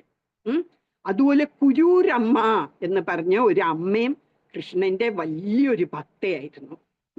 അപ്പൊ ഒരു മനുഷ്യന് ഭയങ്കര വയറ്റ് വേദന, അയാൾക്ക് ഒന്നും കഴിക്കാൻ പറ്റുന്നില്ല. കഴിച്ച ഉടനെ വയറ് ഭയങ്കരമായിട്ട് വേദനിക്കും. അപ്പം വില്വമംഗല സ്വാമിക്ക് ഭഗവാനുമായിട്ട് വലിയ അടുപ്പാണെന്ന് എല്ലാവർക്കും അറിയാം, സ്ഥലത്തുള്ള എല്ലാവർക്കും അറിയാം. അപ്പം വില്വമംഗലം കൃഷ്ണൻ നേരിട്ട് വില്വമംഗലത്തിന്റെ അടുക്ക സംസാരിക്കുകയൊക്കെ ചെയ്യും. വില്വമംഗലം കൃഷ്ണന്റെ അടുക്കലും സംസാരിക്കും, കൃഷ്ണൻ തിരിച്ചും സംസാരിക്കും. അത്ര വലിയ ഭക്തനായിരുന്നു. അപ്പൊ ഈ വയറുവേദന എടുക്കുന്ന ആള് വില്വമംഗലത്തിന്റെ അടുക്ക പറയും, നിങ്ങൾ ഭയങ്കര കൃഷ്ണഭക്തനല്ലേ, നിങ്ങളുടെ ഒക്കെ കൃഷ്ണൻ വർത്താനമൊക്കെ പറയില്ലേ, അപ്പൊ ഒന്ന് കൃഷ്ണന്റെ അടുക്ക ചോദിക്കോ, എന്ന് എന്റെ ഈ വയറ്റുവേദന മാറും എന്നൊന്ന് ചോദിക്കാമോ എന്ന് ചോദിക്കും. അപ്പൊ വില്വമംഗലം പറയും, പിന്നെന്താ, ഇന്ന് ഞാൻ കാണുമ്പോ ചോദിക്കാമെന്ന് പറയും. എന്നിട്ട് അന്ന് കൃഷ്ണനെ കാണുമ്പോഴ് കൃഷ്ണനോട് ചോദിക്കും, കൃഷ്ണ, ഈ മനുഷ്യന് ഭയങ്കര വയറ്റുവേദനയാണ്, എപ്പോഴാ അയാളുടെ വയറ്റുവേദന മാറുക? അയാൾക്ക് ഒന്നും കഴിക്കാനും ഒന്നും പറ്റുന്നില്ല, അപ്പൊ എപ്പം മാറും? ഇത് എന്തുകൊണ്ടാണ് അയാൾക്ക് ഈ വയറ്റുവേദന എന്ന് ചോദിക്കും. അപ്പൊ കൃഷ്ണൻ പറയും, ഒന്നും ചെയ്യാൻ പറ്റില്ല എൻ്റെ വില്വമംഗല, ഈ മനുഷ്യന്റെ ചെയ്തു കൂട്ടിയ കർമ്മങ്ങൾക്കൊരു ഇതില്ല. അയാള് പണ്ട് കഴിഞ്ഞ ജന്മത്തിൽ ചെയ്ത പാപത്തിൻ്റെ കൊണ്ടാണ് ഇപ്പോഴീ വയറ്റുവേദനയൊക്കെ, അയാൾക്ക് അത് സഹിച്ചേ പറ്റുള്ളൂ എന്ന് പറയും. അപ്പൊ പിറ്റേ ദിവസം ഈ മനുഷ്യൻ രാവിലെ ആവുമ്പോ തന്നെ വില്വമംഗലത്തിന്റെ അടുക്ക ചെന്ന് ചോദിച്ചോ കൃഷ്ണനോട്? ചോദിച്ചു. അപ്പൊ എന്ത് പറഞ്ഞു എന്ന് പറഞ്ഞപ്പോ പറഞ്ഞു, ഒരു രക്ഷയില്ല, ഈ ജന്മം മുഴുവൻ നീ അനുഭവിക്കണം ഈ വയറ്റുവേദന, നീ പണ്ട് കഴിഞ്ഞ ജന്മത്തിൽ ചെയ്ത പാപമാണ് ഈ ജന്മം ഇങ്ങനെ വന്നത് എന്ന് പറയും. അയാൾക്ക് ഭയങ്കര സങ്കടമാകും. എന്നിട്ട് ഒരു ദിവസം അയാൾ ഇങ്ങനെ കുരൂരമ്മയുടെ വീട്ടിലെത്തും. അപ്പൊ കുരൂരമ്മ പറയും, വേഗം പോയി കുളിച്ചിട്ട് വരൂ, എന്നിട്ട് വന്ന് ഭക്ഷണം കഴിക്കൂ എന്ന് പറയും. അപ്പൊ പറയും, അയ്യോ, എൻ്റെ അടുക്ക ഭക്ഷണം കഴിക്കാൻ മാത്രം പറയല്ലേ, എനിക്ക് ഭയങ്കര വയറ്റുവേദനയാണ്, എനിക്ക് എന്ത് കഴിച്ചാലും എനിക്ക് വയറ് വേദനിക്കും എന്ന് പറയും. അതൊക്കെ ചുമ്മാ, നിങ്ങൾ നാരായണ നാരായണ എന്ന് ജപിച്ചോണ്ട് നിങ്ങൾ കുളിച്ചേച്ചെങ്കിൽ വാ, നിങ്ങൾക്കൊന്നും പറ്റില്ല, കൃഷ്ണനല്ലേ ഉള്ളത്, കൃഷ്ണൻ അതൊക്കെ മാറ്റിത്തരും, എനിക്ക് ഉറപ്പാണ്, നിങ്ങൾ പേടിക്കണ്ട, നിങ്ങൾ കുളിച്ചേച്ച് വന്ന് ഭക്ഷണം കഴിക്കാൻ പറയും. അപ്പൊ അയാൾ നാരായണ നാരായണ എന്ന് ജപിച്ചുകൊണ്ട് കുളിച്ചിട്ട് വന്ന് ഇരിക്കും. അയാൾക്ക് അറിയാം അയാൾക്ക് വേദന എടുക്കുന്നു, എന്നാലും കുരൂരമ്മ പറഞ്ഞല്ലേ എന്നും പറഞ്ഞുകൊണ്ടിരുന്നു. അയാള് മൂക്കറ്റന്ന് കഴിക്കും, ഒരു വയറ്റുവേദനയും ഇല്ല. അപ്പം അയാൾ വിചാരിക്കും, ഇതെന്താ, എന്റെ വയറ്റുവേദനയെല്ലാം പോയല്ലോ. അപ്പൊ പിന്നത്തെ ദിവസം വില്ലുമംഗലത്തിന്റെ അടുക്ക ചെന്ന് പറയും, നിങ്ങളല്ലേ പറഞ്ഞത് കൃഷ്ണൻ പറഞ്ഞു എന്റെ വയറ്റുവേദന പോകില്ല എന്ന്, കണ്ടോ എന്റെ വയറ്റുവേദന എല്ലാം പോയി. കുരൂരമ്മയുടെ അടുക്ക ചെന്നപ്പോ കുരൂരമ്മ പറഞ്ഞു, നാരായണ നാരായണ എന്ന് ജപിച്ചാൽ നിങ്ങൾ കുളിച്ചേച്ച് വാ, നിങ്ങളുടെ വയറ്റുവേദന എല്ലാം പോകും എന്ന് പറഞ്ഞു. ഞാൻ അതുപോലെ കുളിച്ചിട്ട് വന്നു, ഞാൻ ആഹാരം കഴിച്ചു, എനിക്കിപ്പോ വയറ്റുവേദനയേ ഇല്ല എന്ന് പറയും. അപ്പൊ വില്ലുമംഗലത്തിന് അതിശയം വരും. എന്നിട്ട് അന്ന് വില്ലുമംഗലം കൃഷ്ണന്റെ അടുക്ക ചോദിക്കും, കൃഷ്ണ ഇതെന്തൊരു പണിയാ ചെയ്തത്, എന്റെ അടുക്ക പറഞ്ഞല്ലേ അയാളുടെ അസുഖം മാറില്ല എന്ന്. എന്നിട്ട് കുരൂറമ്മ അയാളുടെ അടുക്ക പറഞ്ഞപ്പോ അയാളുടെ അസുഖം മാറിയല്ലോ, അതെന്താ എന്ന് ചോദിച്ചു. അപ്പം കൃഷ്ണൻ പറയും, അതേ, എന്താന്ന് വെച്ചാല് ഈ കുരൂറമ്മ എന്നോടൊന്നും ചോദിക്കാതെ എങ്കും പറഞ്ഞു, കൃഷ്ണനല്ലേ, കൃഷ്ണന്റെ നാമം നീ 3 തവണ ജപിക്കും, നിന്റെ അസുഖം എല്ലാം പോകുമെന്ന് പറഞ്ഞു. അപ്പൊ ഇങ്ങനെ ഒരു ഭക്ത എനിക്ക് ഞാൻ എന്നോട് ചോദിക്കാതെ ഇങ്ങനെ പറഞ്ഞു, നീ നാരായണ നാരായണ എന്ന് ജപിച്ചാൽ നിന്റെ അസുഖം എല്ലാം മാറും എന്ന് പറഞ്ഞു. ഞാൻ എങ്ങനെ എൻ്റെ ഭക്ത ഇങ്ങനെ പറയുമ്പം അത് കേൾക്കാതിരിക്കും? അതുകൊണ്ട് ഞാന് കുരൂറമ്മ നാരായണ നാരായണ എന്ന് പറഞ്ഞാൽ മാറും എന്ന് പറഞ്ഞപ്പം അയാൾ നാരായണ നാരായണ എന്ന് പറഞ്ഞപ്പം അസുഖം ഞാൻ മാറ്റിക്കൊടുത്തു എന്ന് പറയും. അപ്പൊ കണ്ടോ, നമുക്ക് ഫെയ്ത്ത് ഉണ്ടെങ്കിൽ, കൃഷ്ണനിൽ ഫെയ്ത്ത് ഉണ്ടെങ്കിൽ എല്ലാം നടക്കും. അപ്പൊ ആ മനുഷ്യന് കുരൂറമ്മ പറഞ്ഞതിൽ ഫെയ്ത്ത് ഉണ്ടായിരുന്നു. കുരൂറമ്മ പറഞ്ഞാൽ അത് നടക്കും എന്ന് തോന്നിയോണ്ടാണ് നാരായണ നാരായണ എന്ന് ജപിച്ചു, എന്നിട്ട് ആ അസുഖം മാറി. അതുപോലെ നമുക്കും ഫെയ്ത്ത് വേണം. 100% ഫെയ്ത്ത് ഉണ്ടെങ്കിൽ നമ്മളുടെയും എല്ലാ അശുഭങ്ങളായ കാര്യങ്ങളും മാറി എല്ലാം ശുഭമായിട്ട് വരും. ഇനി ഞാൻ കൃഷ്ണന്റെ കഥ പറഞ്ഞതിന്റെ കൂട്ടത്തിൽ ഞാന് ദേവകിയും വസുദേവന്റെയും കല്യാണം ഒക്കെ പറഞ്ഞു അല്ലെ ഇന്നലെ, ഓർമ്മയുണ്ടോ? അപ്പം ഇത് എന്താ കൃഷ്ണൻ 8ാമത്തെ മോനായിട്ട് ഭൂമിയിൽ അവതരിക്കാം എന്ന് ചിന്തിച്ചതെന്ന് ഞാൻ പറയാം. ഭൂമിയില് കുറേ അസുരന്മാര് ഉണ്ടായി, കുറേ അസുരന്മാര്. എന്നിട്ട് അവര് എല്ലാവരെയും ഉപദ്രവിക്കുകയും കൊല്ലുകയും ഒക്കെ ചെയ്യാൻ തുടങ്ങി. അപ്പൊ ഭൂമിദേവിക്ക്, ഭൂമിദേവി എന്ന് പറഞ്ഞാൽ ഈ എർത്ത്, നമ്മൾ ജീവിക്കുന്നത് ഭൂമിയിലാണ്. അപ്പൊ ഈ എർത്തിന് ഭൂമിദേവിക്ക് ഭയങ്കര വിഷമമാകും, അത് താങ്ങാൻ പറ്റുന്നില്ല. ഈ അസുരന്മാര് ഇതുപോലത്തെ ഓരോ പ്രവർത്തികൾ കാണിക്കുമ്പം ഈ സങ്കടം വരും ഭൂമിദേവിക്ക് അത് സങ്കടം വന്നിട്ട് ബ്രഹ്മാവിൻ്റെ അടുക്ക ചെന്ന് പറയും, ഇങ്ങനെ കുറെ അസുരന്മാര് വന്ന് ഇതുപോലെയൊക്കെ കാണിക്കുകയാണ്, എനിക്ക് താങ്ങാൻ പറ്റുന്നില്ല, എന്തെങ്കിലും ഇതിനൊരു പോംവഴി വേണം എന്ന് പറയും. അപ്പം ബ്രഹ്മാവ് ആലോചിച്ചിട്ട് ബ്രഹ്മാവിന് എന്ത് ചെയ്യണം എന്നറിയില്ല. അപ്പൊ ബ്രഹ്മാവ് ഈ ഭൂമിദേവിയെയും പിന്നെ ബാക്കിയുള്ള ദേവന്മാരെയും ശിവനെയും എല്ലാരെയും വിളിച്ചോണ്ട് ക്ഷീരസമുദ്രം എന്ന് പറഞ്ഞാല് ഓഷ്യൻ ഓഫ് മിൽക്കിന്റെ ഒരു ഓഷ്യൻ ഉണ്ട്. ഈ യൂണിവേഴ്സിൽ തന്നെ ഒരു ഓഷ്യൻ ഓഫ് ഉണ്ട്. അതില് ഒരു ശ്വേതദ്വീപ് എന്ന് പറയുന്ന ഒരു സ്ഥലത്ത് വിഷ്ണു ഇരിക്കുന്നത്.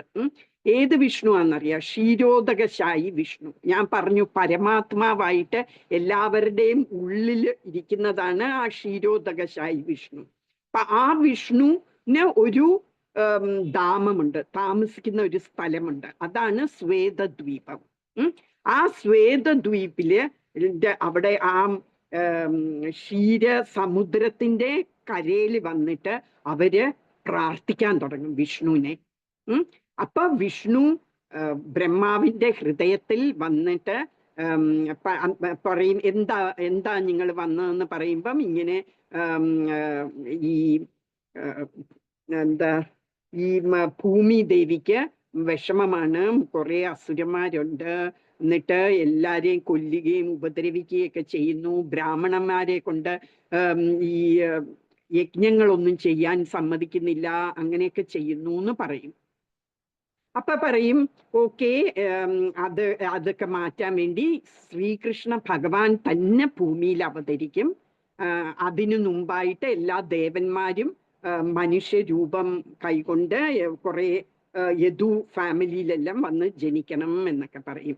അങ്ങനെയാണ് കൃഷ്ണൻ ഭൂമിയിൽ അവതരിക്കാം എന്ന് തീരുമാനിച്ചത്.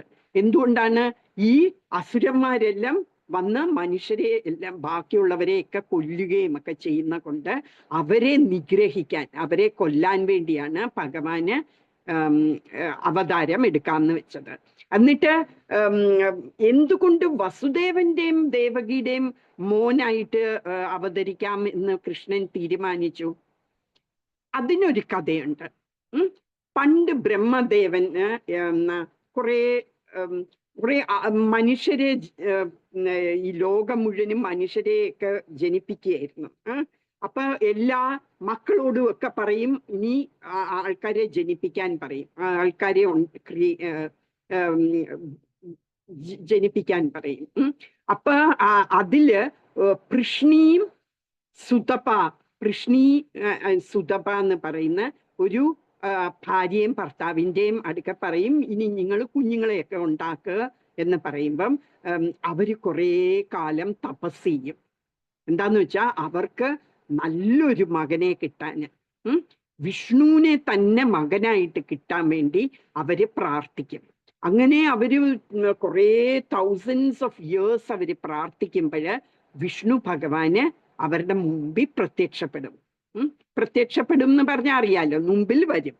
എന്നിട്ട് വിഷ്ണു ഭഗവാൻ ചോദിക്കും, നിങ്ങൾക്ക് എന്താ വേണ്ടത് എന്ന് പറയും. അപ്പൊ പറയും, എനിക്ക് ഭഗവാൻ മകനായിട്ട് വരണം എന്ന് പറയും. അപ്പം അവര് അത് 3 തവണ പറയും, ഭഗവാൻ മകനായിട്ട് വരണേ, ഭഗവാൻ മകനായിട്ട് വരണേ, ഞങ്ങളുടെ മകനായിട്ട് വരണേ എന്ന് പറയും. അപ്പം വിഷ്ണു ഭഗവാൻ പറയും, ശരി ഞാൻ വരാം എന്ന് പറയും. 3 തവണ നിങ്ങളുടെ മകനായിട്ട് വരും എന്ന് പറയും, 3 ജന്മങ്ങളില്. അങ്ങനെ ആ ജന്മം അവര് സുതപ ആൻഡ് പൃഷ്ണി ആയിരുന്ന ആ സമയത്ത് പൃഷ്ണിഗർഭ എന്നുള്ള പേരില് ഭഗവാൻ അവതരിക്കും. പിന്നെ 2ാമത്തെ ജന്മത്തില് ഈ പൃഷ്ണിയും സുതപയും അടുത്ത ജന്മത്തില് കശ്യപയും അദിതിയുമായിരുന്നു. കശ്യപ മുനിയും അദിതി ദേവിയുമായി ജനിക്കും. അപ്പൊ അവർക്ക് വാമനദേവൻ ആയിട്ട് മകനായിട്ട് ജനിക്കും കൃഷ്ണൻ. എന്നിട്ട് ഈ ജന്മം അവര് ദേവകിയും വസുദേവനുമായിരിക്കുന്ന ജന്മത്ത് കൃഷ്ണ ഭഗവാൻ തന്നെ വരും. അങ്ങനെയാണ് വസുദേവനെയും ദേവകിയെയും അമ്മയും അച്ഛനുമായിട്ട് എടുത്തത്. നിങ്ങൾക്കൊരു ചോയ്സ് ഉണ്ടായിരുന്നോ? എനിക്ക് ഇന്ന ആൾ അമ്മയാകണം, ഇന്ന ആൾ അച്ഛനാകണം എന്ന് നിങ്ങൾ വിചാരിച്ചിരുന്നോ? ഇല്ല. നമുക്ക് അങ്ങനെ ചോയ്സ് ഇല്ല. നമുക്ക് ദൈവം തരുന്ന അമ്മയും അച്ഛനെയുമാണ് നമുക്ക് കിട്ടുന്നത്. പക്ഷെ ഭഗവാൻ അങ്ങനെയല്ല. ഭഗവാന് ഇന്ന ആള് അച്ഛനാകണം, ഇന്ന ആൾ അമ്മയാകണം എന്ന് തോന്നിയാൽ ഭഗവാന് അങ്ങനെയാകാം. അങ്ങനെയാണ് ഭഗവാന് വസുദേവന്റെയും ദേവകിയുടെയും മോനാകാൻ വിചാരിച്ചത്. ഞാൻ പറഞ്ഞു 6 കുഞ്ഞുങ്ങള് ദേവകിക്കും വസുദേവനും ഉണ്ടായത് ഈ കംസൻ കൊല്ലും. ഉണ്ടായ ഉടനെ കംസന് ആ കുഞ്ഞിനെ കൊല്ലുമായിരുന്നു. 7ാമത്തെ കുഞ്ഞിന് വയറ്റില്, ദേവകി അമ്മയുടെ വയറ്റിലുള്ളപ്പം യോഗമായ എന്ന് പറഞ്ഞാൽ ഭഗവാന്റെ തന്നെ, കൃഷ്ണന്റെ തന്നെ ഒരു ശക്തിയാണ് യോഗമായ. അപ്പൊ യോഗമായ ഈ കുഞ്ഞിനെ ദേവകിയുടെ വയറ്റിൽ നിന്ന് രോഹിണിയുടെ വയറ്റിലോട്ട് ട്രാൻസ്ഫർ ചെയ്യും. അതെങ്ങനെയെന്ന് പറഞ്ഞാൽ നമുക്കറിയില്ല. ഭഗവാനല്ലേ, അത്ര ശക്തിയുണ്ട്. ഭഗവാൻ എന്ത് വേണമെങ്കിലും ചെയ്യാം.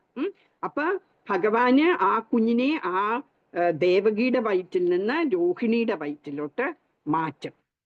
അങ്ങനെ അപ്പൊ കംസൻ നോക്കുമ്പോൾ, കംസനും ബാക്കിയുള്ള ആ ജയിലിലെ കീപ്പേഴ്സ് എല്ലാം നോക്കുമ്പം അവര് വിചാരിക്കും ദേവകി മാതയുടെ 7ാമത്തെ കുഞ്ഞ് അബോർഷനായി പോയി എന്ന് വിചാരിക്കും. പിന്നെ 8ാമത്തെ കുഞ്ഞ് ആയി. അതെങ്ങനെയാ വന്നത് കൃഷ്ണൻ എന്നറിയാമോ? കൃഷ്ണൻ ആദ്യം വസുദേവന്റെ ഹൃദയത്തിൽ വന്നു. കൃഷ്ണന് വസുദേവന്റെ ഹൃദയത്തിൽ വന്നിട്ട് വസുദേവന്റെ ഹൃദയത്തിൽ നിന്ന് ദേവകിയുടെ ഹൃദയത്തിലോട്ട് വന്നു. അങ്ങനെയാണ് ദേവകി കൃഷ്ണനെ പ്രഗ്നന്റ് ആവുന്നത്.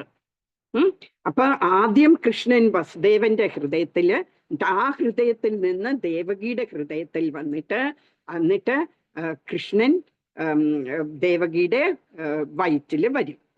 എന്നിട്ട് രോഹിണി നക്ഷത്രം ആയി. രോഹിണി നക്ഷത്രത്തില് എല്ലാ ഗ്രഹനിലകളൊക്കെ നല്ല ഓസ്പിഷ്യസ് ആയിട്ട് വന്നു. കൃഷ്ണൻ ജനിക്കേണ്ട സമയമായപ്പം ഗ്രഹനില എന്ന് പറഞ്ഞറിയാം, എല്ലാ പ്ലാനറ്റ്സിന്റെ ലൊക്കേഷൻ അനുസരിച്ചാണ് നമ്മളുടെ ഈ ജ്യോത്സ്യന്മാരെല്ലാം പറയില്ലേ ഈ കുട്ടി നല്ല മിടുക്കനായിരിക്കും, നമ്മുടെ ഗ്രഹനില നോക്കിയിട്ടാണ് പറയുന്നത്. അതെല്ലാം അത് ഗ്രഹം ഏതൊക്കെ ഓരോ ഗ്രഹങ്ങൾ എന്ന് പറഞ്ഞാൽ പ്ലാനറ്റ്സ്, ഓരോ പ്ലാനറ്റ്സ് എവിടെ നിൽക്കുന്നു എന്നനുസരിച്ചാണ് നമ്മൾ നല്ല മിടുക്കനായിട്ട് പഠിക്കുമോ ഇതൊക്കെ നിശ്ചയിക്കുന്നത്, നമ്മൾക്ക് നല്ല ജോലി കിട്ടുമോ അങ്ങനെയൊക്കെ പറയുന്നത്. അപ്പൊ അതുപോലെ കൃഷ്ണൻ ജനിക്കേണ്ട സമയമായപ്പം എല്ലാ ഗ്രഹങ്ങളും നല്ല സ്ഥലങ്ങളിൽ വന്നു. എന്നിട്ടോ ഭൂമി മുഴുവനും വളരെ പീസ്ഫുള്ളായി, എല്ലാവരും വളരെ സമാധാനമായി. ആ സമയമായപ്പം എല്ലാവർക്കും നല്ല സമാധാനമുണ്ടായി. എല്ലാ ബേർഡ്സൊക്കെ പാടാൻ തുടങ്ങി, പീക്കോക്കൊക്കെ ഡാൻസ് ചെയ്യാൻ തുടങ്ങി, പിന്നെ നല്ലൊരു കാറ്റ് വീശാൻ തുടങ്ങി, പിന്നെ നദികളൊക്കെ നല്ലോണം വെള്ളം ഒഴുകാൻ തുടങ്ങി, പിന്നെ ഈ തടാകങ്ങൾ ലേക്സിലൊക്കെ നല്ല നല്ല ലോട്ടസ് ഫ്ലവേഴ്സ് ഒക്കെ വിടരാൻ തുടങ്ങി.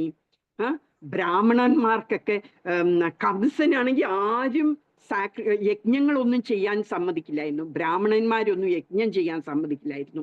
ആ സമയമായപ്പോൾ ബ്രാഹ്മണന്മാർക്കൊക്കെ യജ്ഞം ചെയ്യണം എന്നുള്ള തോന്നൽ വന്നു, അവർക്ക് നല്ല ഓസ്പിഷ്യസ് ആണ് എന്നൊക്കെ തോന്നി. പിന്നെ കുറച്ച് മഴക്കാറൊക്കെ വരാൻ തുടങ്ങി. എന്നിട്ട് കുറച്ച് തണ്ടർ എന്ന് പറഞ്ഞാൽ എന്താണ്, ഇടിയുടെ വെച്ച് ഇടിയുടെ ശബ്ദങ്ങളൊക്കെ വന്നു. അങ്ങനെയായി 12 മണി രാത്രിയായപ്പം ഭഗവാന് ഉണ്ടായി, ഭഗവാന് അവതരിച്ചു. എങ്ങനെയാ ഭഗവാൻ വന്നത്? നമ്മളെ പോലത്തെ കൊച്ചു കുഞ്ഞായിട്ടല്ല. മാളവിക ഉണ്ടായപ്പോ മോള് കണ്ടിട്ടുണ്ടോ കൊച്ചു പൊടി കുഞ്ഞായിട്ട്, അല്ലേ? അതുപോലെയല്ല. ഭഗവാൻ വന്നത് 4 കൈകള്, എന്നിട്ടോ ആഭരണങ്ങളൊക്കെ ഇട്ടിട്ടുണ്ട്. നല്ല ഒരു മാലയുണ്ട്, നല്ലൊരു പൂമാലയുണ്ടായിരുന്നു, നല്ല കിരീടമുണ്ട് വെച്ചിട്ടുണ്ടായിരുന്നു, നല്ല മഞ്ഞ പട്ട് ഉടുത്തിട്ടുണ്ടായിരുന്നു. അങ്ങനെ ഭഗവാന്റെ 4 കയ്യിൽ എന്തൊക്കെ ഉണ്ടായിരുന്നു? ഒരു കയ്യില് ലോട്ടസ് ഫ്ലവർ, ഒരു കയ്യില് ഇത്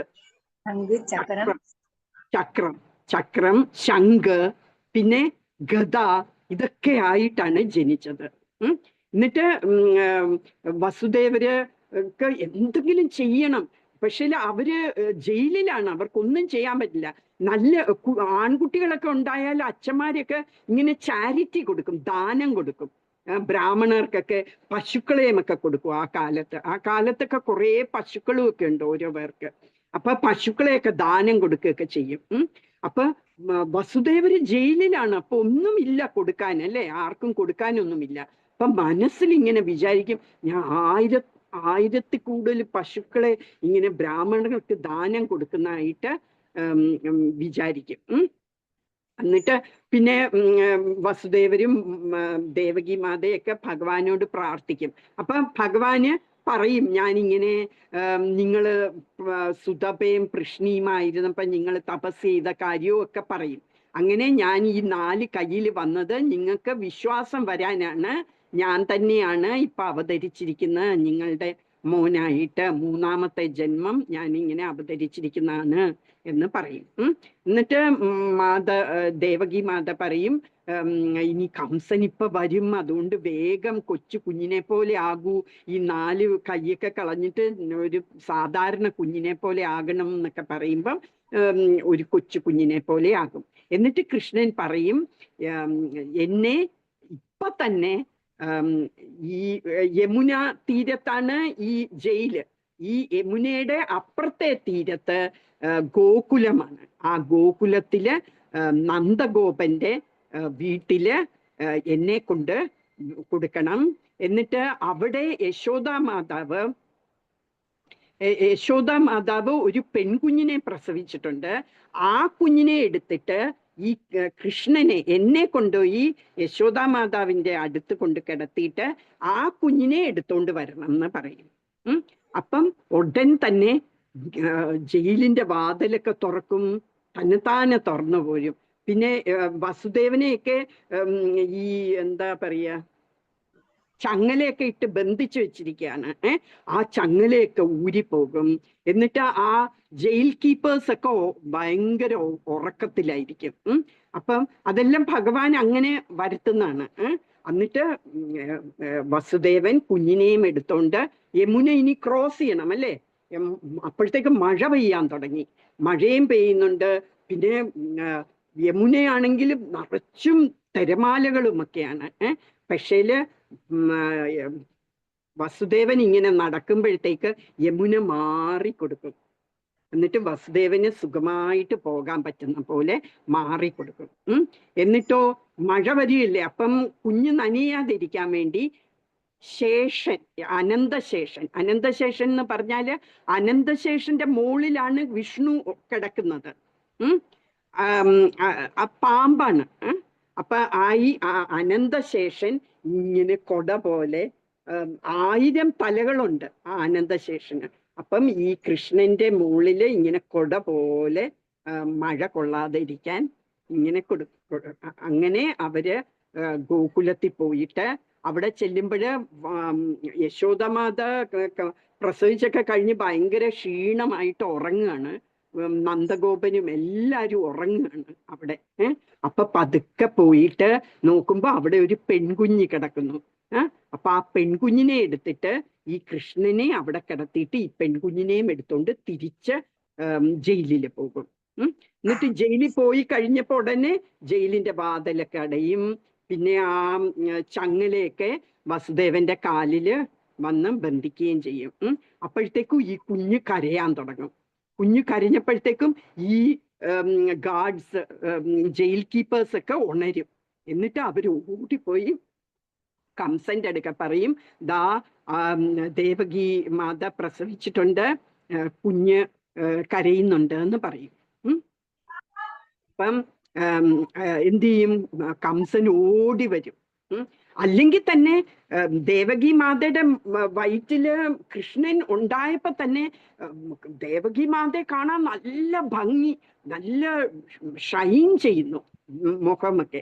അപ്പൊ തന്നെ കംസന് തോന്നി, ഓ കൃഷ്ണൻ വയറ്റിൽ കൃഷ്ണനാണ്, വിഷ്ണു ആണ്, അതുകൊണ്ടാണ് ഇത്രയും ഭംഗി കാണാന്. അപ്പൊ ഒരു കാര്യം ചെയ്താലോ, ഈ ദേവകി അങ്ങ് കൊന്നു കളഞ്ഞാലോ എന്ന് വിചാരിക്കും. പിന്നെ വിചാരിക്കും, ഒരു പെണ്ണിനെ കൊല്ലുക എന്ന് പറഞ്ഞാല് എൻ്റെ റെപ്യൂട്ടേഷൻ അത് മോശമാണ് അല്ലേ. എൻ്റെ റെപ്യൂട്ടേഷൻ മലയാളം എന്താ,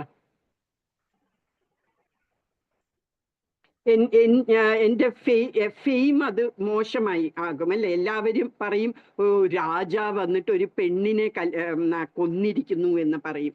അതോ ഒരു ഗർഭിണിയായ ഒരു സ്ത്രീയെ, അതോ സ്വന്തം പെങ്ങളെ ഒക്കെ. അപ്പൊ ആൾക്കാരെല്ലാം കളിയാക്കും കംസനെ, വലിയ രാജാവാണ്, വലിയ വീരൻ ആണ്, എന്നിട്ട് ഇതാ കണ്ടില്ലേ ഒരു പെണ്ണിനെ കൊന്നിരിക്കുന്നു എന്ന് പറയും. അത് കാരണം വേണ്ട, ഉണ്ടാകട്ടെ, ആ കുഞ്ഞുണ്ടായി കഴിഞ്ഞിട്ട് ഞാൻ ബാക്കിയുള്ള കുഞ്ഞിനെയൊക്കെ കൊന്ന പോലെ ഈ കുഞ്ഞിനെ ഞാൻ കൊന്നുകളയാം. അഭിമാനം അല്ലേ. അപ്പം ഈ കുഞ്ഞിനെ കൊന്നുകളയാം എന്ന് മനസ്സിൽ വിചാരിക്കും. എന്നിട്ട് ആ കുഞ്ഞിനെ എടുക്കും. അപ്പം ദേവകി മാത പറയും, അയ്യോ ഇതൊരു പെൺകുഞ്ഞല്ലേ, ഒരു പെൺകുഞ്ഞ് എന്തൊക്കെ ചെയ്യാനാണ്, നിങ്ങളെ എങ്ങനെയാ കൊല്ലുന്ന, ഒരു കാര്യം ചെയ്യാം, ചേട്ടന്റെ മോനെ കൊണ്ട് എൻ്റെ ഈ കുഞ്ഞിനെ കല്യാണം കഴിപ്പിച്ച് തരാം, അപ്പൊ ഇനി അച്ഛനെ കൊല്ലുവൊന്നുമില്ലല്ലോ, അതുകൊണ്ട് ഈ പെൺകുഞ്ഞിനെ അങ്ങ് വിട്ടേക്കും, അത് എന്ത് ഉപദ്രവം ചെയ്യാനാണ് എന്ന് പറയുമ്പോ കേക്കില്ല, ഇല്ല ഞാൻ കൊല്ലാൻ തന്നെ തീരുമാനിച്ചു. അപ്പം അശരീരി പറഞ്ഞ നിന്റെ 8ാമത്തെ മോൻ കൊല്ലും എന്നല്ലേ, ഇതൊരു പെൺകുഞ്ഞല്ലേ, അപ്പോഴ് ഈ പെൺകുഞ്ഞാണെന്നല്ലല്ലോ അശരീരി പറഞ്ഞത്, അതുകൊണ്ട് ഈ കുഞ്ഞിനെ കൊല്ലണ്ടെന്ന് പറയില്ല, ഞാൻ കൊന്നേ മതിയാവുള്ളൂ എന്നും പറഞ്ഞുകൊണ്ട് ആ കുഞ്ഞിനെ എടുത്ത് എറിയാൻ വേണ്ടി ഇങ്ങനെ തുടങ്ങുമ്പോഴത്തേക്കും അതിങ്ങനെ പറന്നു പോകും ഈ പെൺകുഞ്ഞ്. ഇത് യോഗമായ തന്നെയാണ്. ഞാൻ പറഞ്ഞില്ലേ, യോഗമായയാണ് ബലരാമനെ മാറ്റിയത് അല്ലേ. എന്നിട്ട് ഈ യോഗമായയുടെ ഒക്കെ കൃഷ്ണൻ പറഞ്ഞു, നീ യശോദയുടെ മോളായിട്ട് ജനിക്കണം, എന്നിട്ട് വസുദേവരെ അവിടെ കൊണ്ട് എന്നെ ഇട്ടിട്ട് വസുദേവർ ഇവിടെ കൊണ്ടുവരും എന്ന് പറഞ്ഞിട്ടുണ്ടായിരുന്നു. അപ്പൊ യോഗമായ പറന്ന് മോളിൽ പോയിട്ട് 8 കയ്യുമൊക്കെ ആയിട്ടുള്ള ദുർഗാദേവിയായിട്ട് മോളിൽ ചെന്നിട്ട് പറയും, കംസ, നിന്നെ കൊല്ലാനുള്ള ആള് ജനിച്ചിട്ടുണ്ട്, ഇവിടെ എവിടെയോ ഒരു സ്ഥലത്ത് ജനനം എടുത്തിട്ടുണ്ട്, നിന്നെ അവൻ കൊല്ലും, എന്നെ നിനക്ക് കൊല്ലാൻ പറ്റില്ല എന്ന് പറഞ്ഞുകൊണ്ട് പറന്നു പോകും. അതാണ് കൃഷ്ണന്റെ ജനന കഥ. ഇനി നാളെ ഞാൻ പൂതനയുടെ കഥ പറഞ്ഞുതരാം. അപ്പൊ ഇത് പിന്നെ ഇനി എന്താണ് ഇന്ന് പിന്നെയുള്ളത്?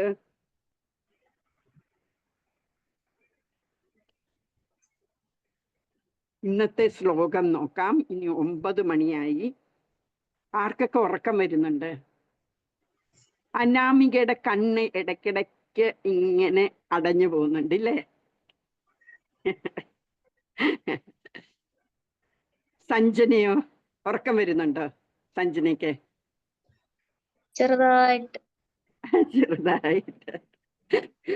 കഥകളല്ലേ പറഞ്ഞു തന്ന ഇന്ന് മുഴുവനും, അപ്പൊ ഉറക്കം വരാൻ പാടില്ല അല്ലേ? മഞ്ജിമയ്ക്ക് ഉറക്കം വരുന്നുണ്ടോ? മഞ്ജിമ ഇല്ല ഇല്ല, ഉറക്കം വരുന്നില്ല അല്ലേ? കൊച്ചു കുട്ടികൾക്കൊക്കെ ഉറക്കം വരുന്നു. പിന്നെ ആരായിരുന്നു ഉണ്ടായിരുന്നത്? സുമേഷിനെ എനിക്കറിയില്ല. ഹരേ കൃഷ്ണ. ഹരേ കൃഷ്ണ. ഞങ്ങളിവിടെ ചെറുവയ്ക്കലാണ് താമസിക്കുന്നത്. ആഹാ. എൻ്റെ പേര് സുമേഷ് എന്നാണ്. എൻ്റെ മോൾ ആര്യനന്ദയ്ക്ക് വേണ്ടിയിട്ടാണ് ക്ലാസ്സിൽ ജോയിൻ ചെയ്തത് ആക്ച്വലി. അപ്പൊ ഞാൻ ഇന്നലെ ആര്യനന്ദ ഇപ്പൊ ക്ലാസ് അറ്റൻഡ് ചെയ്യുന്നില്ല. ഞാൻ ആക്ച്വലി ഇന്നലെ ഞങ്ങൾ കാറിൽ വരുമ്പോൾ മാതാജിയുടെ ക്ലാസ് കേൾക്കുകയായിരുന്നു. അപ്പൊ ഞാൻ ഡ്രൈവ് ചെയ്യായിരുന്നു. അപ്പൊ എനിക്ക് ഒത്തിരി ഇഷ്ടമായി, ക്ലാസ്സിൽ കയറണം എന്ന് പറഞ്ഞ് ഞാൻ കയറിയതാണ് ഇന്ന്. ആര്യനന്ദയും കൂടെ കേട്ടണ്ടേ? പറഞ്ഞു പുള്ളിക്കാരത്തി അങ്ങോട്ടേക്ക്. അതെ അതെ അതെ. എത്ര വയസ്സുണ്ട് മോക്ക്? അവളിപ്പോ 15 ആണ് മാതാജി. ആയി അല്ലേ? 15 ഇയേഴ്സ് ഒക്കെ ആയി. അതെ. അപ്പൊ ചിലപ്പോ ഇത് തീരെ കുറവായിട്ട് തോന്നുന്നുണ്ടാവും. വേറെ ക്ലാസ്സുകളുണ്ട് കേട്ടോ, ഹൈസ്കൂൾ സ്റ്റുഡൻസിനും കോളേജ് സ്റ്റുഡൻസിനും ഒക്കെ അറ്റൻഡ് ചെയ്യാവുന്ന വേറെ ക്ലാസ്സുകളുണ്ട്, നല്ല ക്ലാസ്സുകളുണ്ട്. അത് ഞാന് അല്ല വേറെ നല്ല സാറുമാരെടുക്കുന്നത്. മാതാജിയുടെ ക്ലാസ് ആണ്, നല്ല ക്ലാസ് ആണ്. ഇഷ്ടപ്പെടുന്നില്ലല്ലോ? ഇഷ്ടപ്പെടാത്തതല്ല, അറ്റൻഡ് ചെയ്യാത്ത ഒരു ഏജിന്റെ ഒരു ഇഷ്യൂ ആവാം. അതെ അതെ അതെ അതെ, അതാണ് അത്യാവശ്യമാണ് കേട്ടോ. ഈ പ്രായം അങ്ങനത്തെ ഒരു പ്രായമാണ് അല്ലേ? നമുക്ക് എല്ലാത്തിനും എന്താ നമ്മൾക്ക് എഗെയിൻസ്റ്റ് ആയിട്ട് തോന്നും, പേരൻസിന്റെയും ഒക്കെ എഗെയിൻസ്റ്റ് അല്ലേ? നമ്മൾ ഈ അനാമികയുടെ ഒക്കെ പ്രായത്തിൽ വേണം കയറാൻ. അനാമികയ്ക്ക് 8 വയസ്സ്, 5 വയസ്സ്. ഈ പ്രഹ്ലാദ് മഹാരാജ് പ്രഹ്ലാദ് എന്ന് പറയുന്നത് ഹിരണ്യകശിപു എന്ന് പറഞ്ഞ ഒരു ഭയങ്കര ഒരു ഡെമണായിരുന്നു, ഭയങ്കര ഒരു അസുരനായിരുന്നു. ആ അസുരന് ജനിച്ചതാണ് പ്രഹ്ലാദ് എന്ന് പറഞ്ഞൊരു വലിയ ഡിവോട്ടി, ഒരു ഭക്തൻ. അപ്പൊ ആ പ്രഹ്ലാദ് മഹാരാജ് പറയുന്നത് എന്താണെന്നറിയാമോ? 5 വയസ്സാകുമ്പോഴേ നമ്മൾ കുഞ്ഞായിരിക്കുമ്പോഴേ നമ്മൾ ഈ ഇതുപോലത്തെ ഭക്തി മാർഗത്തിൽ പോകണം. എന്നാലേ നമുക്ക് വലുതാകുമ്പോഴത്തേക്ക് നമുക്ക് അതില് ഒരു ഇൻട്രസ്റ്റ് വരുള്ളൂ. എൻ്റെ മക്കളും അതെ, 15 വയസ്സുമൊക്കെ ആകുമ്പോഴത്തേക്ക് അപ്പോഴൊക്കെ ഞങ്ങള് ആർട്ട് ഓഫ് ലിവിങ്ങിലായിരുന്നു. അത് അവർക്ക് ഇഷ്ടമായിരുന്നു. അത് കഴിഞ്ഞിട്ട് ഞാന് ഇസ്കോണിലോട്ട് വന്നപ്പോ അവര് ചോദിക്കുകയാണ്, അമ്മ എന്താ ഇങ്ങനെ കാല് മാറുന്നത്? നമുക്ക് ആർട്ട് ഓഫ് ലിവിങ് തന്നെ പോരായിരുന്നു, എന്തിനാ ഈ ഇസ്കോണിലൊക്കെ പോകുന്നത് എന്നൊക്കെ ചോദിച്ചു. അപ്പൊ അവർക്ക് ഇസ്കോണിനോട് അങ്ങനെ അവർക്ക് പിന്നെയും ആ അറ്റാച്ച്മെന്റ് ആർട്ട് ഓഫ് ലിവിങ്ങില്ല. എന്ന് വെച്ചാൽ അവര് കൊച്ചിലെ ആയിരുന്നപ്പോ ഞാൻ ആർട്ട് ഓഫ് ലിവിങ്ങിലാ വിട്ടോണ്ടിരുന്നത്. അപ്പൊ അതുകൊണ്ട് ഈ കൊച്ചിലെ എന്താണ് നമ്മൾ പഠിപ്പിക്കുന്നത് അതായിരിക്കും അവർക്ക് കൂടുതൽ ഇൻട്രസ്റ്റ് വരുന്നത്. അപ്പൊ കുഞ്ഞിലേ നമ്മൾ കേറ്റണം. തീർച്ചയായിട്ടും സാരില്ല, മാതാജി. കുറച്ചായിട്ട് മോള് കേൾക്കട്ടെ. അച്ഛൻ പറഞ്ഞു കൊടുത്താൽ മതി എന്തൊക്കെ തീർച്ചയായിട്ടും ഉണ്ടായിരുന്നു എന്നൊക്കെ പറഞ്ഞു കൊടുത്താൽ പതുക്കെ ഇൻട്രസ്റ്റ് വരും. തീർച്ചയായിട്ടും Mataji. Thank you so much Mataji. Hare Krishna. Hare Krishna. Hare ഇന്ന് കൃഷ്ണ ഇനി മാതാജി. ഹരേ ആ, കൃഷ്ണ. ഹരേ കൃഷ്ണ. പറയൂ. രക്ഷകർത്താക്കൾക്ക് സംസാരിക്കാന്ന് പറഞ്ഞോണ്ട് ഞാൻ ഒന്ന് പറഞ്ഞു വിട്ടു. മാതാജിയുടെ ക്ലാസ് എല്ലാവരും ഇഷ്ടപ്പെടുന്നു. മാതാജി എങ്ങനെ ഇത്രയും വലിയ ക്ലാസ് എടുത്ത മാതാജി ഈ കൊച്ചു കുട്ടിയൊക്കെ ഇങ്ങനെ ക്ലാസ് എടുക്കാൻ പറ്റിയെന്ന് ഞാൻ ചിന്തിച്ചു പോയാണ്. ഹരേ കൃഷ്ണ. മാതാജി നന്നായിട്ട് കുട്ടികളെ മനസ്സിലാക്കി പറയുന്നുണ്ട്. അതെങ്ങനെ പറ്റുന്നു എന്ന് ഞാൻ ആലോചിച്ചു പോയി. അതുകൊണ്ടൊന്ന് പറയാം. അതെന്താന്ന് വെച്ചാൽ നമുക്കും എല്ലാം കുട്ടികളില്ലായിരുന്നോ? അതോ എനിക്കിപ്പോ ഒരു പേരക്കുഞ്ഞുണ്ട്. അവൾക്ക് എത്രയാ വയസ്സെന്നറിയാമോ? 7 വയസ്സ് കഴിഞ്ഞു, 8 വയസ്സാകാൻ പോകുന്നു. അപ്പൊ ഈ അനാമികയുടെ ഒക്കെ പ്രായം. അപ്പൊ എനിക്കാണെങ്കിൽ ആ കുഞ്ഞിന്റെ അടുക്ക് ഒന്നും പറഞ്ഞു കൊടുക്കാൻ പറ്റില്ല. അവൾ കാനഡയിലാണ്. അവൾ ഇംഗ്ലീഷൊക്കെ പറയുള്ളൂ. അവൾക്ക് ഈ ഭഗവാനും കൃഷ്ണനും. മാതാജി ഇംഗ്ലീഷ് ക്ലാസ് എടുക്കുന്ന ആള്, വലിയ ക്ലാസ് എടുക്കുന്ന ആള്, ഇത്രയും കൊച്ചുകുട്ടിയൊക്കെ ഇത് എങ്ങനെ പറഞ്ഞു ഒപ്പിക്കാൻ പറ്റുന്നു മാതാജിക്ക് എന്ന് ഞാൻ ആലോചിച്ചു. അപ്പൊ മാതാജി ഒന്ന് വിളിക്കാൻ തോന്നി. ഇത് കേൾക്കുന്ന കുട്ടിയുടെ രക്ഷകർത്താക്കൾക്കും ഇത് ശ്രദ്ധിക്കാമെങ്കിൽ വളരെ ഭാഗ്യമായിട്ട് വരും ഈ ക്ലാസ്സുകൾ. ഹരേ കൃഷ്ണ മാതാജി. ഹരിബോൾ. ഹരേ കൃഷ്ണ. ഞാനും മാതാജിയുടെ ഒക്കെ ഇന്ന് പറഞ്ഞില്ലേ എങ്ങനെയാ എനിക്ക് ഇതൊക്കെ വന്നതെന്ന്. എനിക്കും സത്യത്തിൽ കൊച്ചു കുഞ്ഞുങ്ങൾക്ക് ക്ലാസ് എടുക്കാൻ പറഞ്ഞപ്പോ ഞാൻ ആദ്യം പറഞ്ഞത്, അയ്യോ ഞാൻ കുഞ്ഞുങ്ങൾക്ക് എടുത്തിട്ടേ ഇല്ല ക്ലാസ്, എങ്ങനെ ഇരിക്കുന്നു എനിക്കറിയില്ല എന്ന് പറഞ്ഞത്. പക്ഷേ ഞാനിപ്പോ ഓരോ കുഞ്ഞുങ്ങളെ കാണുമ്പോഴേ എൻ്റെ പേരക്കുഞ്ഞിനെ കാണുന്ന പോലെയാ എനിക്ക് തോന്നുന്നത്. അപ്പൊ എനിക്ക് ആ കുഞ്ഞിന് പറഞ്ഞു കൊടുക്കാൻ പറ്റുന്നില്ല. എന്താന്ന് വെച്ചാൽ അവള് ദൂരെയാണ്. അപ്പൊ ഈ കുഞ്ഞുങ്ങൾക്കൊക്കെ പറഞ്ഞു കൊടുത്തിട്ട് ഞാൻ അതുകൊണ്ട് തൃപ്തിയാകുകയാണ്. ഹരിബോ. ഹരേ കൃഷ്ണ. അവര് പ്രഭു പറഞ്ഞു. ഹരേ കൃഷ്ണ. ഹരിബോ.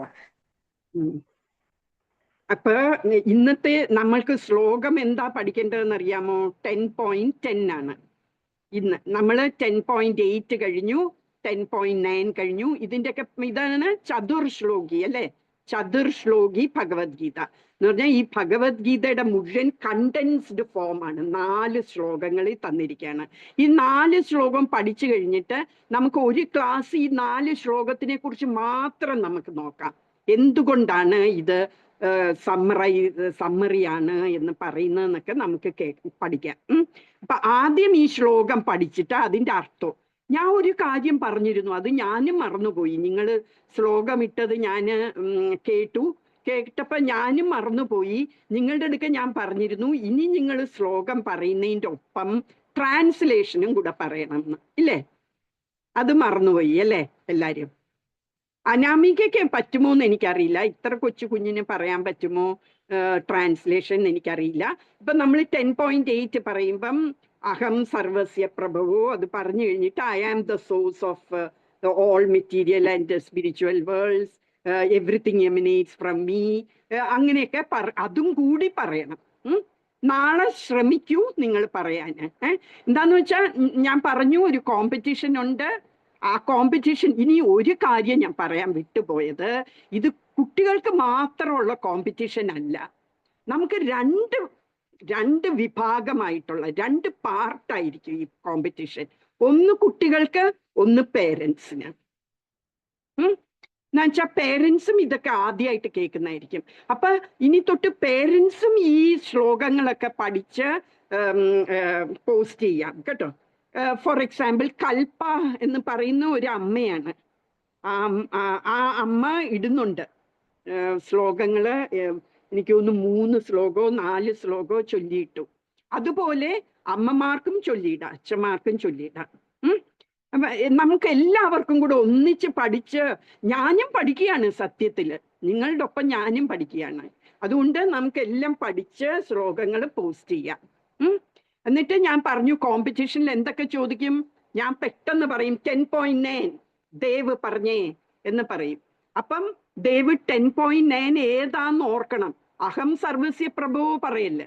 10.9 എന്ന് പറഞ്ഞാൽ ഏത് പറയും? മച്ചിത്ത മദ്ഗത പ്രാണ അല്ലേ?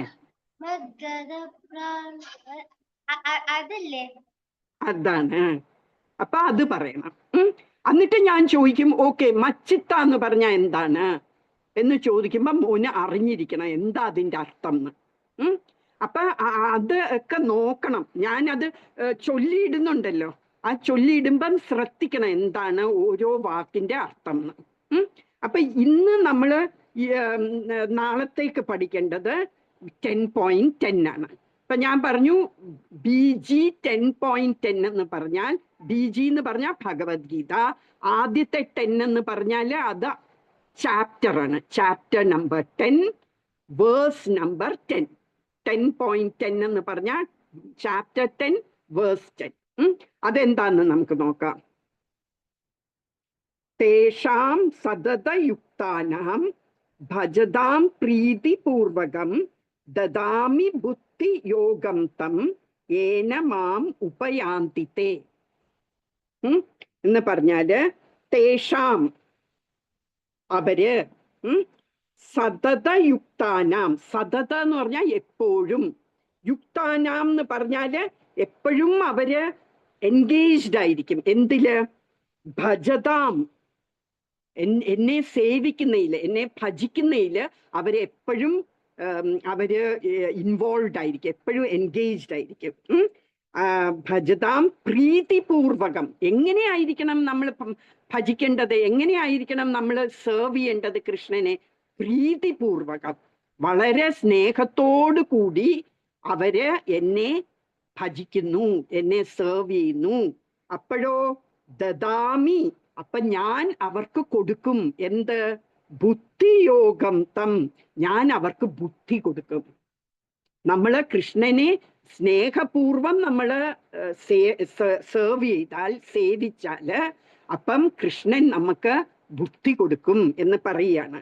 ഏന മാം ഉപയാന്തിതേ, ഏന എന്ന് പറഞ്ഞാൽ ബൈ വിച്ച്, ഞാൻ ഈ ബുദ്ധി കൊടുക്കുന്നത് കൊണ്ട് മാം എൻ്റെ അടുത്ത്, ഉപയാന്തി അവര് വരും, എൻ്റെ അടുത്ത് വരാൻ വേണ്ടിയുള്ള ബുദ്ധി ഞാൻ കൊടുക്കും എന്നാണ് പറയുന്നത്. അപ്പം ഈ ശ്ലോകം ഞാൻ ഇതിൽ പറയാം. തേഷാം സതതയുക്താനാം ഭജതാം പ്രീതിപൂർവകം ദദാമി ബുദ്ധിയോഗം തം ഏന മാം ഉപയാന്തിതേ എന്ന്. നിങ്ങളൊക്കെ നല്ലോണം ചൊല്ലുന്നുണ്ട്. എനിക്ക് അത്ര നല്ലോണം ഒന്നും ചൊല്ലാറിയില്ല, പക്ഷെ നിങ്ങളുടെ നല്ലതായിട്ട് ചൊല്ലുന്നുണ്ട് എല്ലാരും. സജന കുറച്ചും കൂടി രാഗത്തിൽ പറയാൻ നോക്കണമേ. സഞ്ജന കേട്ടോ, കുറച്ചും കൂടി ഒരു രാഗത്തിൽ വരും. അത് പതുക്കെ പതുക്കെ വരും. മോളിൽ ട്രൈ ചെയ്തുകൊണ്ടിരുന്നാല് വരും. ഓക്കെ, അപ്പൊ ഇതോടെ നമുക്ക് ക്ലാസ് ഇന്ന് 15 മിനിറ്റേ ഉള്ളൂ. 9:15 തന്നെ തീർക്കുകയാണ്. നിങ്ങൾക്കൊക്കെ ഉറക്കം വരുന്നു, അതുകൊണ്ട് ഇനി പോയി സുഖമായിട്ട് ആഹാരമൊക്കെ കഴിച്ചോ? ഡിന്നർ കഴിഞ്ഞോ? അപ്പൊ ഇനി നേരെ പോയി കിടന്നാ മതി അല്ലേ? ശരി. പിന്നെ ഒരു കാര്യം, നമുക്ക് ഇനി ഉറക്കം വരുന്നവര് പൊയ്ക്കോളൂ, അല്ലാത്തവര് നമുക്ക് ഈ 3 ശ്ലോകങ്ങൾ നമ്മൾ പഠിച്ചു കഴിഞ്ഞു അല്ലെ? 15.15, 10.8, 10.9. അപ്പൊ ഉറക്കം വരുന്നവര് പൊയ്ക്കോളൂ, ബാക്കിയുള്ളവര് അൺമ്യൂട്ട് ചെയ്തിട്ട് നമുക്ക് ഒരു തവണ എല്ലാവർക്കും കൂടി പാടാം. അപ്പൊ 15.15 എന്തായിരുന്നു?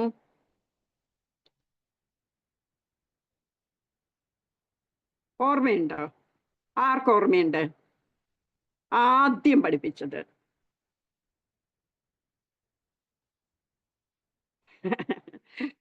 ഓർമ്മ വരുന്നില്ല അല്ലേ?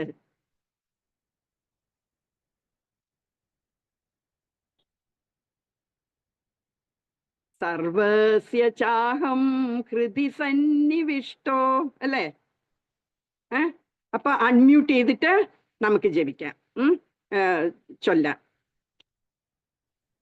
സർവസ്യ ചാഹം ഹൃദി സന്നിവിഷ്ടോ മത്ത സ്മൃതിർജ്ഞാനമപോഹനം ച വേദൈശ്ച സർവൈരഹമേവ വേദ്യോ വേദാന്തകൃത്വേദവിദേവർച്ചാഹം. Very good. ഇനി നമ്മൾ 10.8 എന്താണ്? അഹം സർവസ്യ പ്രഭവോ മത്ത സർവം പ്രവർത്തതേ വർത്തതേ. പിന്നെ ഇതി മത്വാ ഭജന്തെ മാം.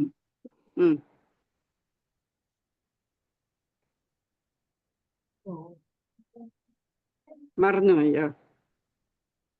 ഇതി മത്വാ ഭജന്തെ മാം.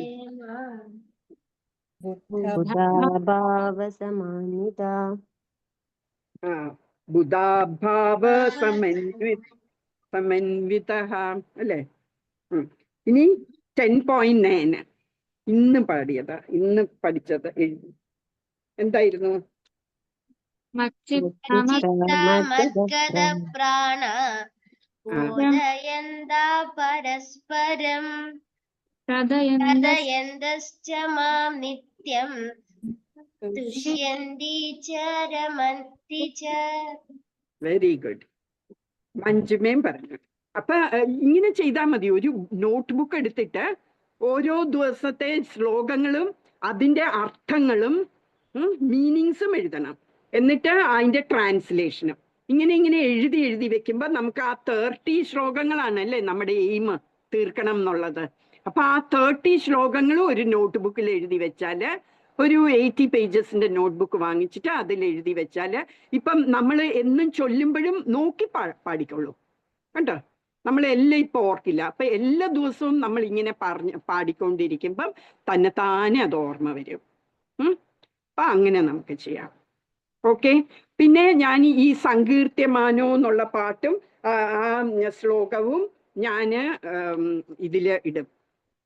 അത് കമ്പൽസറി അല്ല, വേണ്ടവർക്ക് അത് പഠിക്കാം. എനിക്ക് തോന്നുന്നു ദേവിനൊക്കെ പഠിക്കാൻ പറ്റും, മഞ്ജിമയ്ക്ക് പഠിക്കാൻ പറ്റും, മറ്റേ കൊച്ചു കുഞ്ഞിന് പറ്റില്ല. എന്താ ആ കുട്ടിയുടെ പേരെന്തായിരുന്നു? അനാമികയ്ക്ക് ചിലപ്പോ പറ്റില്ലായിരിക്കും. സഞ്ജനയ്ക്ക് പറ്റും. പിന്നെ വേറെ ആരെയും എനിക്കറിയില്ല. ഒരു സനിലുണ്ടായിരുന്നു, ഇപ്പൊ കേറാറില്ലാന്ന് തോന്നുന്നു സനില്. എനിവേ, അപ്പൊ അങ്ങനെ നമുക്ക് എല്ലാ ദിവസവും ലാസ്റ്റില് എല്ലാം കഴിയുമ്പം നമുക്ക് ഇത് പാടാം. ഇനി നമുക്ക് 3 തവണ ഹരേ കൃഷ്ണ മഹാമന്ത്രം ജപിക്കാം. എല്ലാവർക്കും വേണ്ടി, എല്ലാവരുടെയും സുഖത്തിന് വേണ്ടി നമുക്ക് ഹരേ കൃഷ്ണ 3 തവണ ജപിക്കാം. അൺമ്യൂട്ട് ചെയ്തിട്ട് നമുക്ക് എല്ലാവർക്കും കൂടെ ജപിക്കാം.